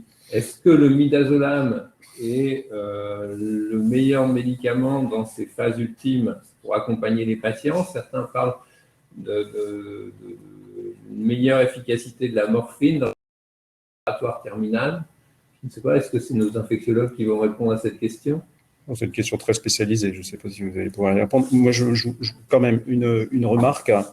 On commence à avoir des tensions sur le midazolam, puisque vous en parlez. On a fait une remontée urgente. Donc, c'est une question intéressante, mais en même temps, je pense qu'on est un petit peu en difficulté sur l'approvisionnement du midazolam. Donc, je ne sais pas si mes collègues infectiologues peuvent répondre à la question midazolam versus morphine. Alors, je ne peux pas répondre précisément à la question, mais il y a des protocoles qui sont en cours de réflexion. En tout cas, ce qu'il y a de sûr, c'est que pour le moment, on n'a pas de changement d'attitude sur les directives anticipées. Et je pense que c'est surtout ça qui est important. Donc après, on peut toujours discuter de quelle thérapeutique. Il y a des tensions sur les médicaments de la sédation qui sont extrêmement importantes en ce moment. Et effectivement, il doit y avoir une réflexion sur l'utilisation collective parce que c'est des médicaments qui sont utilisés en réanimation. Donc ça, attention voilà, à l'utilisation. Par contre, le message qui est important, c'est qu'actuellement, nous ne sommes pas dans une situation où on doit modifier nos pratiques, notamment en termes de directives anticipées.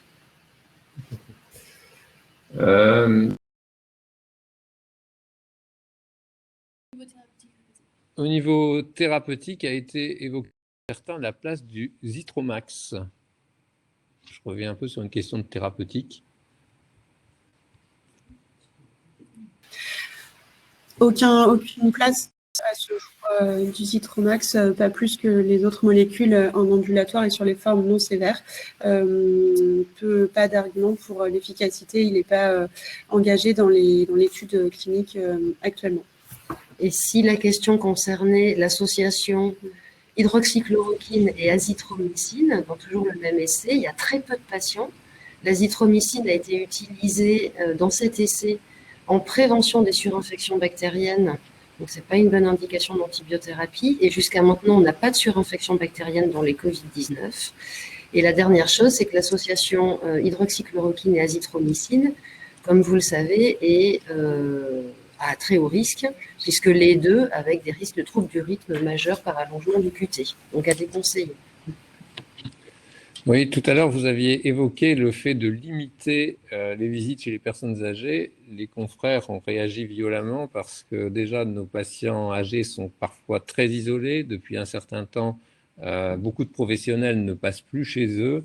On a vraiment de grandes difficultés avec ces patients qui sont en grande fragilité à cause de cet isolement.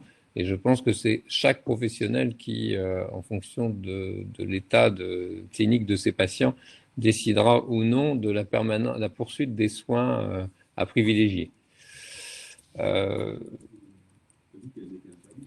Ouais, non, mais... Alors, je répète. On dit que les visites étaient interdites.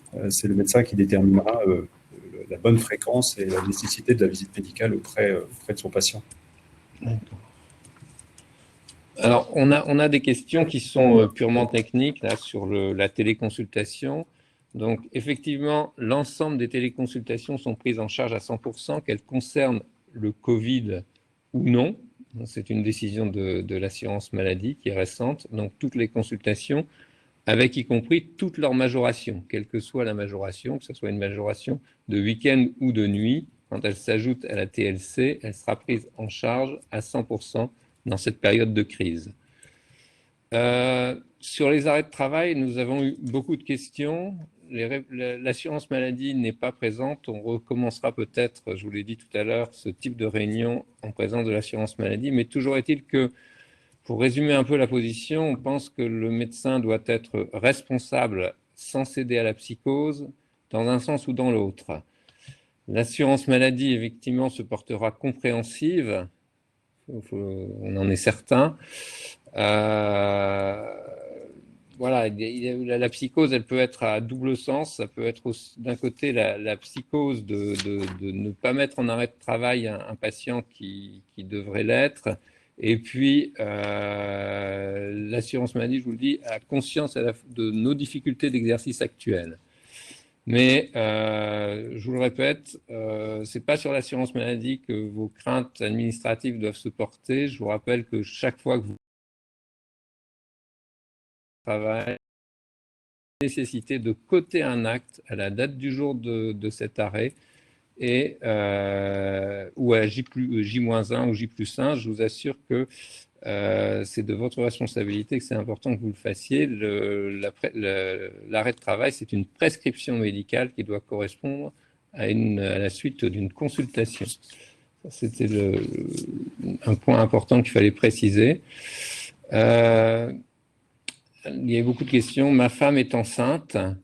Dois-je être en arrêt de travail et confiné avec elle? Point d'interrogation. Non, je ne pense pas en fait. Il n'y a pas de raison particulière à être en arrêt de travail parce qu'on a une personne fragile dans son entourage. Simplement, il faut être plus prudent. On a aussi beaucoup de questions sur les patients fragiles, mais les patients qui ont de nombreux facteurs de risque les patients qui ont de nombreux facteurs de risque ont reçu par l'assurance maladie une procédure pour se mettre en arrêt de travail, qui est, pardon, ceux qui sont en ALD, et cette procédure, c'est un arrêt de travail pour l'instant, je pense, de 21 jours. C'est ça, de 3 semaines. D'accord.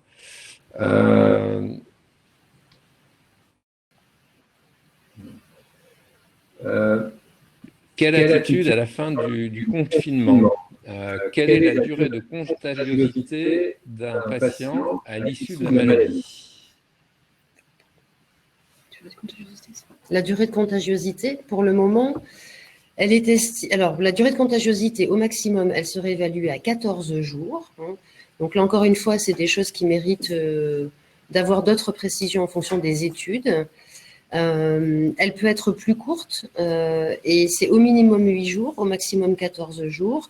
Et en tout cas, c'est plus de contagiosité après 48 heures sans symptômes. Voilà.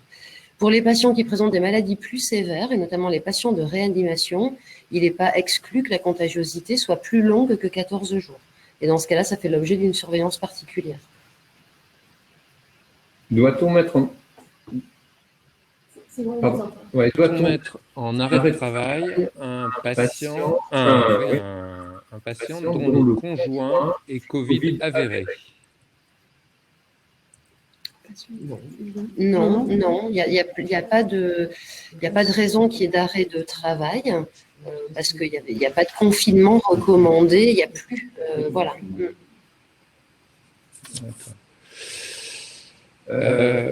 Oui.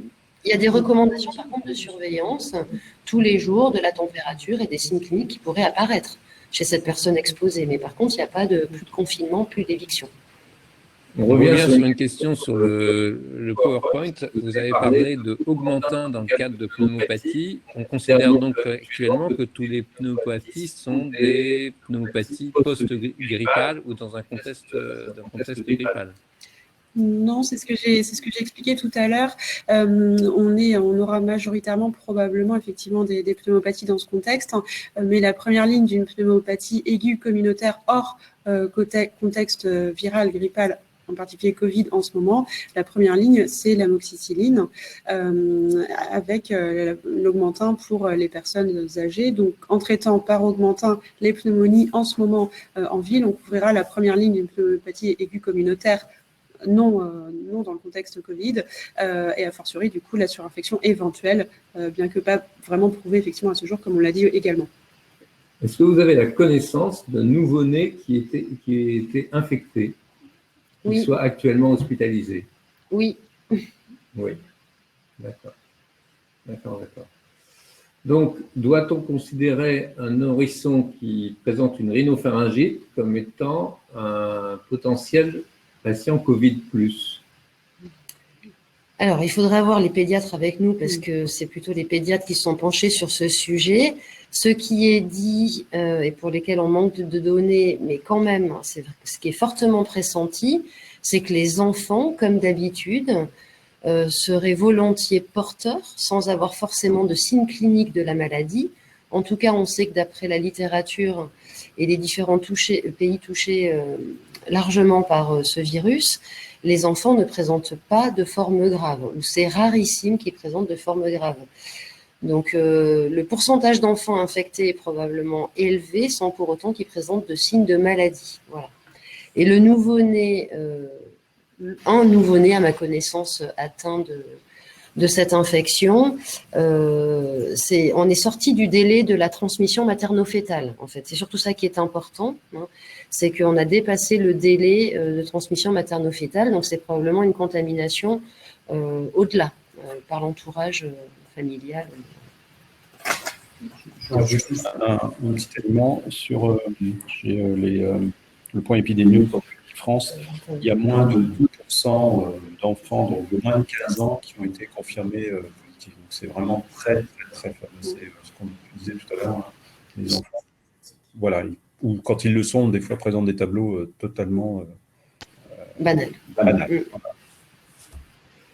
Est-ce que certains traitements symptomatiques peuvent être considérés comme non dangereux? par exemple sirop antitussif, mucofluidifiant, spray nasaux, collutoires oraux, spray nasocorticoïdes.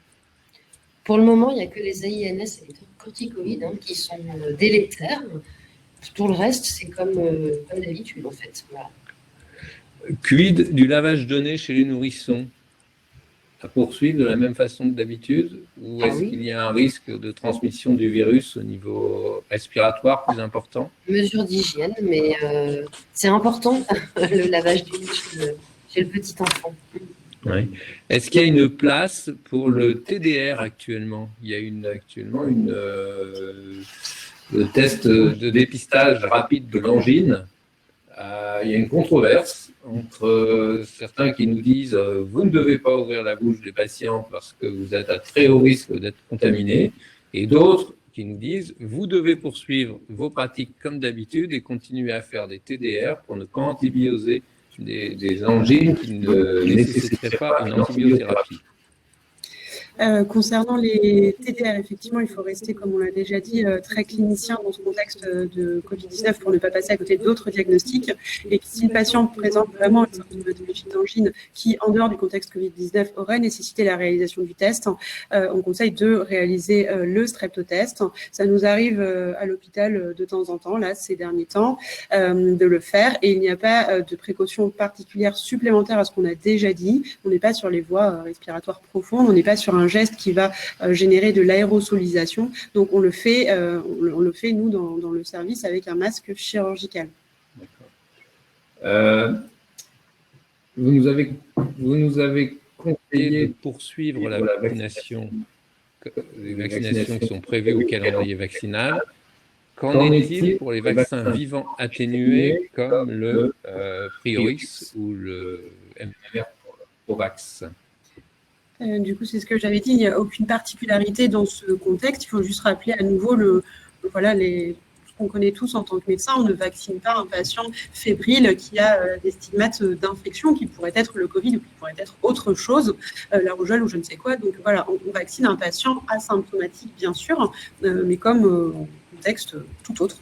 Alors, sur la prescription concomitante chez nos patients de traitements immunomodulateurs ou immunosuppresseurs, par exemple dans la polyarthrite rhumatoïde ou dans les MICI, la RCH, le Crohn, y a-t-il une indication à modifier ces traitements, à les arrêter?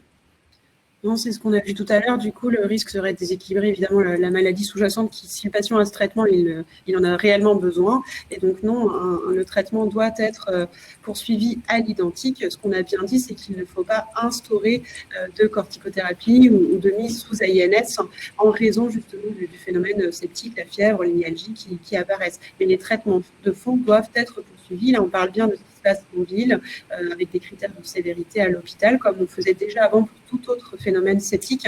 On discuterait l'arrêt temporaire avec les praticiens qui ont réalisé les prescriptions, mais c'est du cas par cas. D'accord. Faut-il poursuivre les traitements IEC ou ARA2? Donc, du coup, on en a parlé également tout à l'heure. Il y a des études en cours. Là, à ce jour, les sociétés savantes de cardiologie et les sociétés sur la tension artérielle se sont positionnées. Et en attendant les données qu'on attend, on ne modifie pas ces traitements. Le risque, là aussi, serait de déséquilibrer les tensions artérielles des patients en créant des phénomènes d'hypertension éventuellement malignes. Et ce n'est actuellement, à ce jour, pas conseillé. Donc la même chose pour les patients sous corticoïdes inhalés dans le cadre des maladies respiratoires? On ne modifie pas le traitement de fond qui est actuellement prescrit, mais on n'instaure pas pour une suspicion de Covid-19 des corticoïdes inhalés. Y a-t-il une indication à pratiquer le vaccin antipneumococcique pour les sujets à risque, les fumeurs, les indications habituelles du vaccin antipneumococcique restent valables en cette période. Il n'y a pas moins ou plus d'indications. Donc, on garde les indications habituelles recommandées par le calendrier vaccinal de 2019 en attendant le prochain là dans quelques temps. Pas de raison d'étendre cette vaccination antipneumococcique par le Prévenard puis par le Pneumo 23. Non. D'accord. Je reviens sur l'organisation du système de santé. La téléconsultation pose beaucoup de questions. Certains préconisent pratiquement de la généraliser, d'éviter toutes les visites à domicile. Est-ce que dans ce contexte, l'absence d'auscultation, etc., peut être délétère à la qualité des soins? La réponse est partagée, mais je pense que le docteur Panaché tout à l'heure en a parlé. En fonction de l'état de santé du patient, c'est-à-dire rappel à la clinique si il est nécessaire de réaliser en fonction de l'état général du patient, s'il va très bien et qu'il a quasiment aucun symptôme, peut-être une question de contact et que vous estimez que sur un premier contact, il n'y a pas besoin d'auscultation, une téléconsultation peut suffire. Elle peut être aussi un préalable en vous disant, au regard du patient que j'ai en face, peut-être que j'ai envie quand même d'écouter ses poumons et d'ausculter. Mais en tout cas, la téléconsultation, c'est une auscultation et ne peut pas permettre de réaliser une auscultation, clairement. Enfin, ça semble évident.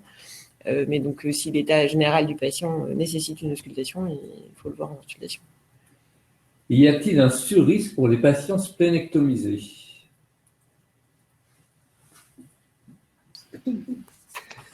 Pas à notre connaissance et c'est pour le moment pas étudié.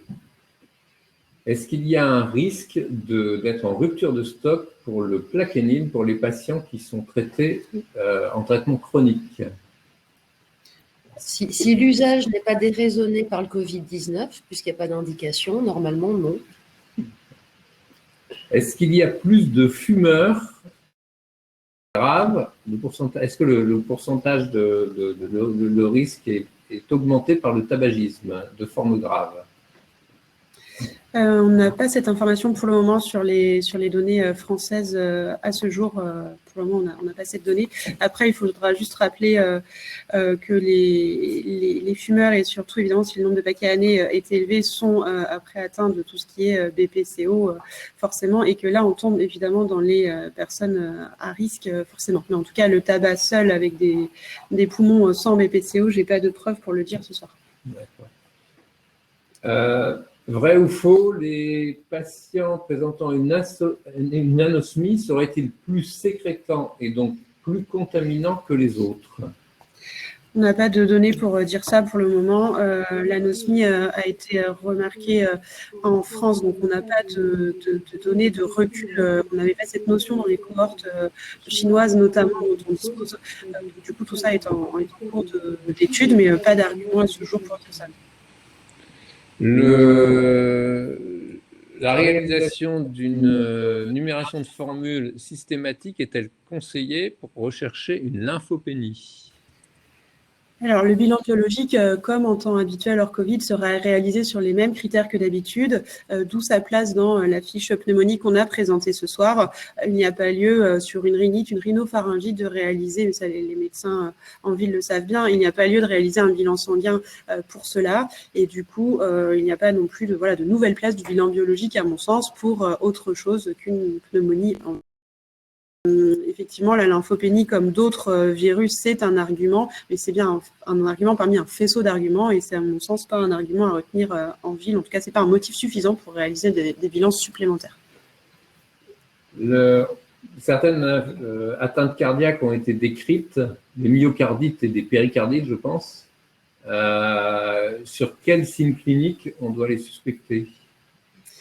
Alors, ce sont les mêmes signes cliniques que respectivement péricardite et myocardite, avec le contexte, alors le comptage viral du Covid, avec les myalgies, les courbatures, éventuellement la fièvre. Enfin, le tableau d'un patient Covid, on l'a vu ce soir, la complexité de ce virus pour nous tous cliniciens, c'est l'ensemble très très large, l'éventail très très large des symptômes. Donc, je pense que là aussi, il faut replacer, que ce soit péricardite, myocardite, le sens clinique du praticien, et ce sera les mêmes symptômes, donc la douleur thoracique. Voilà. Certains ont noté des hypokaliémies. Est-ce que vous les avez vus dans vos suivis?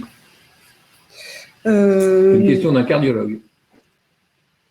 Non, pas spécialement d'hypokaliémie dans notre récente expérience, mais modeste encore à ce jour.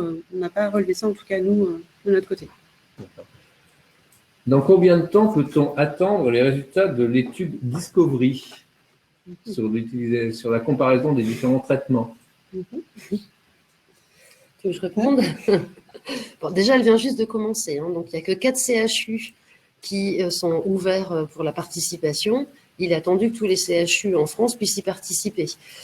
Comme toutes ces études-là, il va y avoir un temps d'inclusion et un temps d'analyse qui va être au moins 2 fois plus long que le temps d'inclusion. Et puis après, il y a le temps de publication des résultats. Donc, je pense qu'il faut attendre un certain temps, on va dire. Par contre, il va y avoir des analyses intermédiaires qui sont importantes parce que c'est grâce à cela que des bras supplémentaires seront ajoutés ou des bras inutiles seront supprimés en fonction des analyses intermédiaires. Et donc, il y aura déjà des données qui vont préciser un petit peu la place des molécules. D'habitude, sur les myocardites virales, le traitement, c'est les anti-inflammatoires et l'aspirine. Qu'en est-il cette fois-ci? Alors, peut-être plus sur les péricardites que sur les myocardites. Voilà. Là, il n'y aura pas d'indication à des anti-inflammatoires. Voilà. Nouvelle question sur l'organisation. On parle de bénévolat et de renfort. Les médecins spécialistes actuellement ont constaté une importante baisse de leur activité.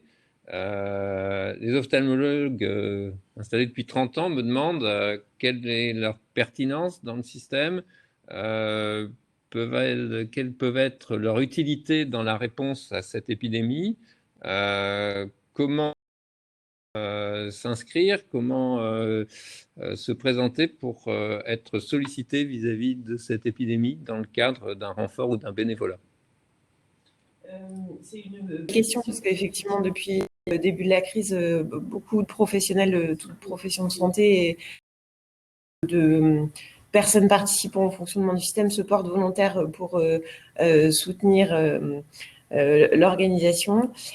Du coup, on a lancé un site, une application qui s'appelle renfort au pluriel -covid.fr qui nous permet de mettre en regard les besoins et du coup les propositions que chaque professionnel peut faire.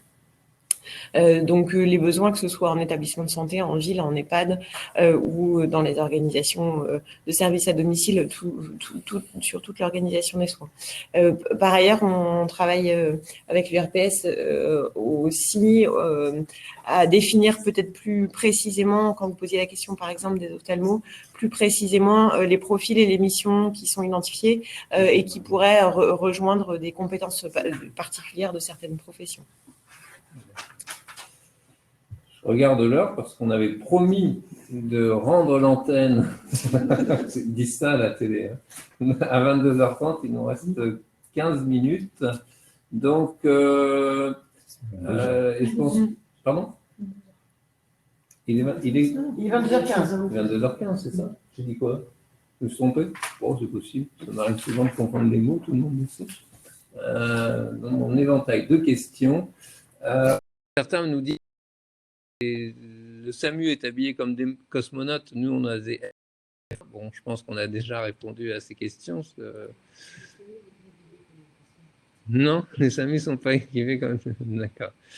Alors, doit-on continuer, là c'est à l'hygiéniste qu'on a posé la question, doit-on continuer à prendre la tension artérielle au brassard? Est-ce que le brassard est un outil de contamination?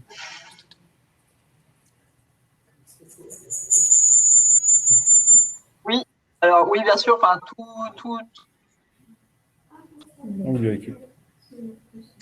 tout ce qui est utilisé peut être vecteur de contamination, donc il faudrait le désinfecter entre chaque patient avec un désinfectant, voilà, bien sûr. Comment fait-on pour désinfecter un brassard de tension? Ben, il faut un désinfectant, il faut laisser en contact. Après, je sais que c'est très difficile au cabinet, hein, on n'a pas, voilà, mais il faudrait pouvoir, mais il ne faut pas ne pas prendre l'attention, ça me semble par contre un petit peu. Voilà, enfin, il ne faut pas arrêter de prendre en charge les gens, mais il faut pouvoir passer un désinfectant sur le brassard. Et le fait de prendre la tension au-dessus d'un pull, est-ce que ça évite la contamination du patient? La contamination, de toute façon, elle viendra de... S'il porte un masque, il y aura moins de contamination. C'est pas tellement le bras du patient qui est contaminé, de toute façon. Hein. c'est le patient qui va contaminer lui-même en toussant sur le brassard ou c'est les mains du praticien qui vont contaminer le brassard. Donc, s'il y a une hygiène des mains d'un côté et un port de masque de l'autre, on diminue fortement la contamination du brassard. D'accord. Ouais. Quel est le motif de la contre-indication des AINS ?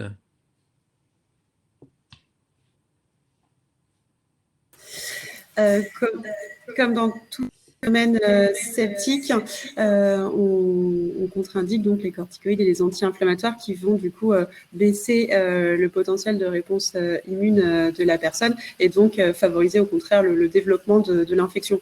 Donc c'est à nouveau, j'insiste, pas plus dans cette période Covid-19 que sur un autre syndrome septique. On ne met pas d'AINS sur un érésipèle, on ne met pas de corticoïdes sur un érésipèle, c'est la même logique. Et sur les AINS, il y a l'alerte qui a été rapportée sur le risque le surrisque de complications bactériennes lors des infections ORL traitées par AINS. Ça, c'est la première chose. Donc, c'est valable dans cette situation-là. Et pour le Covid-19, comme pour d'autres infections à coronavirus émergents, l'utilisation des corticoïdes est un facteur de risque d'aggravation et de mortalité. J'ai une nouvelle question pour notre hygiéniste. Sur France Info ce matin, a été précisé que la réutilisation des masques après 24 à 48 heures était conseillée par un infectiologue de la Pitié-Salpêtrière. Qu'en est-il réellement ? Alors, ces propos n'engagent que cet infectiologue. Moi, en tout cas, je ne m'engagerai pas là-dessus. Un masque retiré, touché, est un masque dont l'efficacité n'est plus garantie. Donc, je peux pas, voilà, je ne m'avancerai pas là-dessus. Je ne m'avancerai pas là-dessus.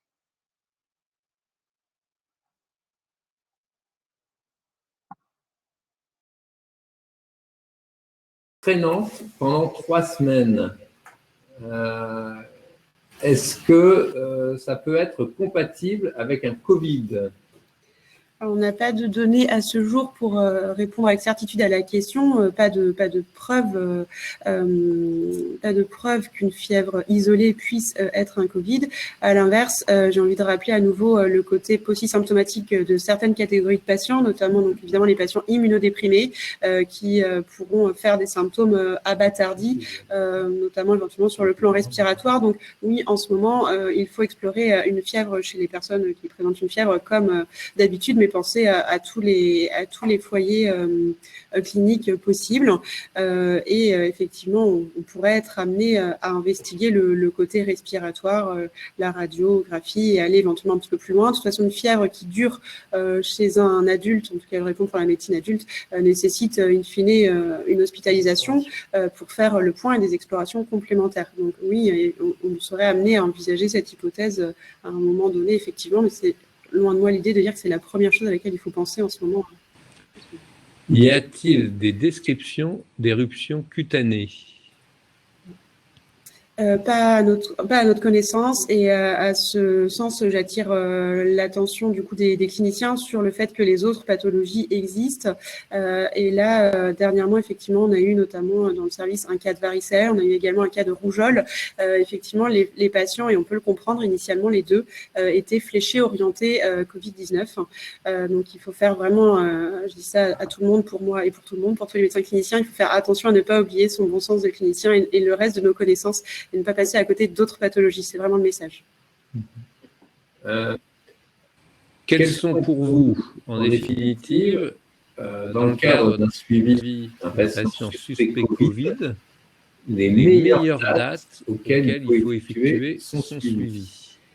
Donc là, pour la question est pour la ville, donc, du coup, j'imagine, le suivi est en train de se mettre en place en ce moment avec du coup l'ARS, l'URPS sur les modalités de suivi qu'on peut proposer. En tout cas, il est évident que là aussi, c'est du bon sens de clinicien et que selon le facteur de risque du patient, selon l'état du patient, les échéances de surveillance seront différentes. Donc juste, je le rappelle, parce que je pense que c'est la question englobe cette deuxième question.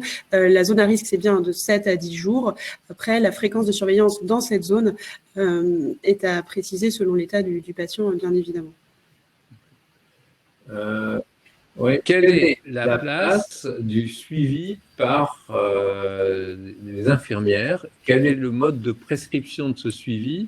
Et à quelle fréquence, dans ce cas-là, doivent-elles assurer le suivi à domicile de nos patients Covid?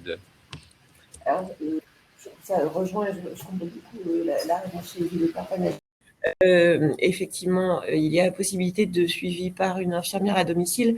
À chaque fois, rappel du bon sens de vos habitudes cliniques, en fait. Donc, en fonction de l'état du patient, s'il va très bien et que vous suspectez un Covid et qu'il rentre à domicile, ça peut être une autosurveillance simple par le patient lui-même, en fonction de son état de santé au moment où vous faites l'examen clinique de quelque façon que ce soit. Vous pouvez décider de mettre en place sur prescription un suivi par une infirmière. Et dans ces cas-là, c'est vous aussi qui décidez du rythme du suivi rapproché par l'infirmière. On est en train de travailler du coup sur effectivement des outils de suivi et des arbres décisionnels, donc vous aurez un support là-dessus, mais sur le rythme, la prescription, c'est en fonction de l'état de santé du patient, comme vous le faites tout le temps. Et les infirmières seront-elles équipées des moyens pour assurer ce suivi? On parle de protection, on parle de protection, oui. Elles doivent être équipées pour assurer le suivi. Alors, c'est une recommandation pour qu'elles puissent le faire. A-t-on des cas de conjonctivite décrits dans la Covid? Oui, quelques cas ont été décrits en effet. D'accord. Les symptômes digestifs sont-ils aussi fréquents chez les jeunes ou y a-t-il un rapport entre l'âge et la fréquence et la gravité des troubles digestifs? À ce jour, les symptômes digestifs, donc notamment un type de diarrhée, comme on l'a dit tout à l'heure, sont retrouvés chez les sujets âgés. Après, nous n'avons pas dit que ça n'existait jamais sur les autres tranches d'âge. Ce qui s'est remarqué pour le moment de façon empirique et récente, c'est vraiment plutôt les sujets âgés. Les animaux peuvent-ils transmettre le virus? On a posé la question du chat, de la caresse sur le chat qui ramènerait le virus à la maison. On a faire sa promenade dehors. Alors effectivement, on n'a pas de vétérinaire avec nous ce soir, mais du coup, le chat est une surface, alors pas inerte, je pense pas qu'on puisse dire ça du coup, mais est une surface comme une autre. Donc en ce sens, si on met du virus sur le chat et qu'on le touche 2 minutes après, forcément, je pense qu'on va récupérer du virus, mais en tout cas, pas de notion de transmission. On parle de transmission interhumaine, pas de notion de transmission avec ces animaux de compagnie que nous avons. D'accord, on m'a dit de ne pas faire d'humour ce soir, hein. Ça a été très très dur, j'ai tenu jusque-là, mais si mon voisin me veut du mal, il peut cracher sur le chat, c'est ça? C'est ça. Voilà, ok. Il m'a dit qu'il fallait surtout pas que je fasse d'humour, je me retiens, c'est dur. Non. Les patients en EHPAD doivent-ils être tous confinés dans leur chambre? Question. Les patients en EHPAD doivent-ils tous être confinés dans leur chambre? C'est une règle stricto sensu à appliquer, mais c'est sûr que ça a été préconisé par nos collègues du médico-social. Maintenant, c'est très compliqué de confiner plusieurs semaines. En tout cas, ça a été dit et écrit comme règle. D'accord. Là, est-elle réversible et quelle est Alors, on manque de données là pour répondre avec certitude. Ce qu'on commence à apercevoir sur les patients qui nous ont rapporté ça, j'insiste, ça peut vraiment être une anosmie, mais totale. Enfin, les gens disent vraiment qu'ils n'ont jamais vécu ça, parce qu'on peut avoir une anosmie ou une dysgeusie avec d'autres virus, mais là, les gens disent j'ai jamais eu ça, je ne sentais vraiment plus rien. Ça met plusieurs jours. Je n'ai pas de délai, de chiffres à donner parce qu'on manque de données à nouveau. En tout cas, la plupart des gens, donc on a déjà un retour d'expérience, ont heureusement récupéré. Voilà, c'est ce que je peux dire aujourd'hui. Peut-on accepter un résident en EHPAD de retour d'hospitalisation asymptomatique mais confirmé positif Covid?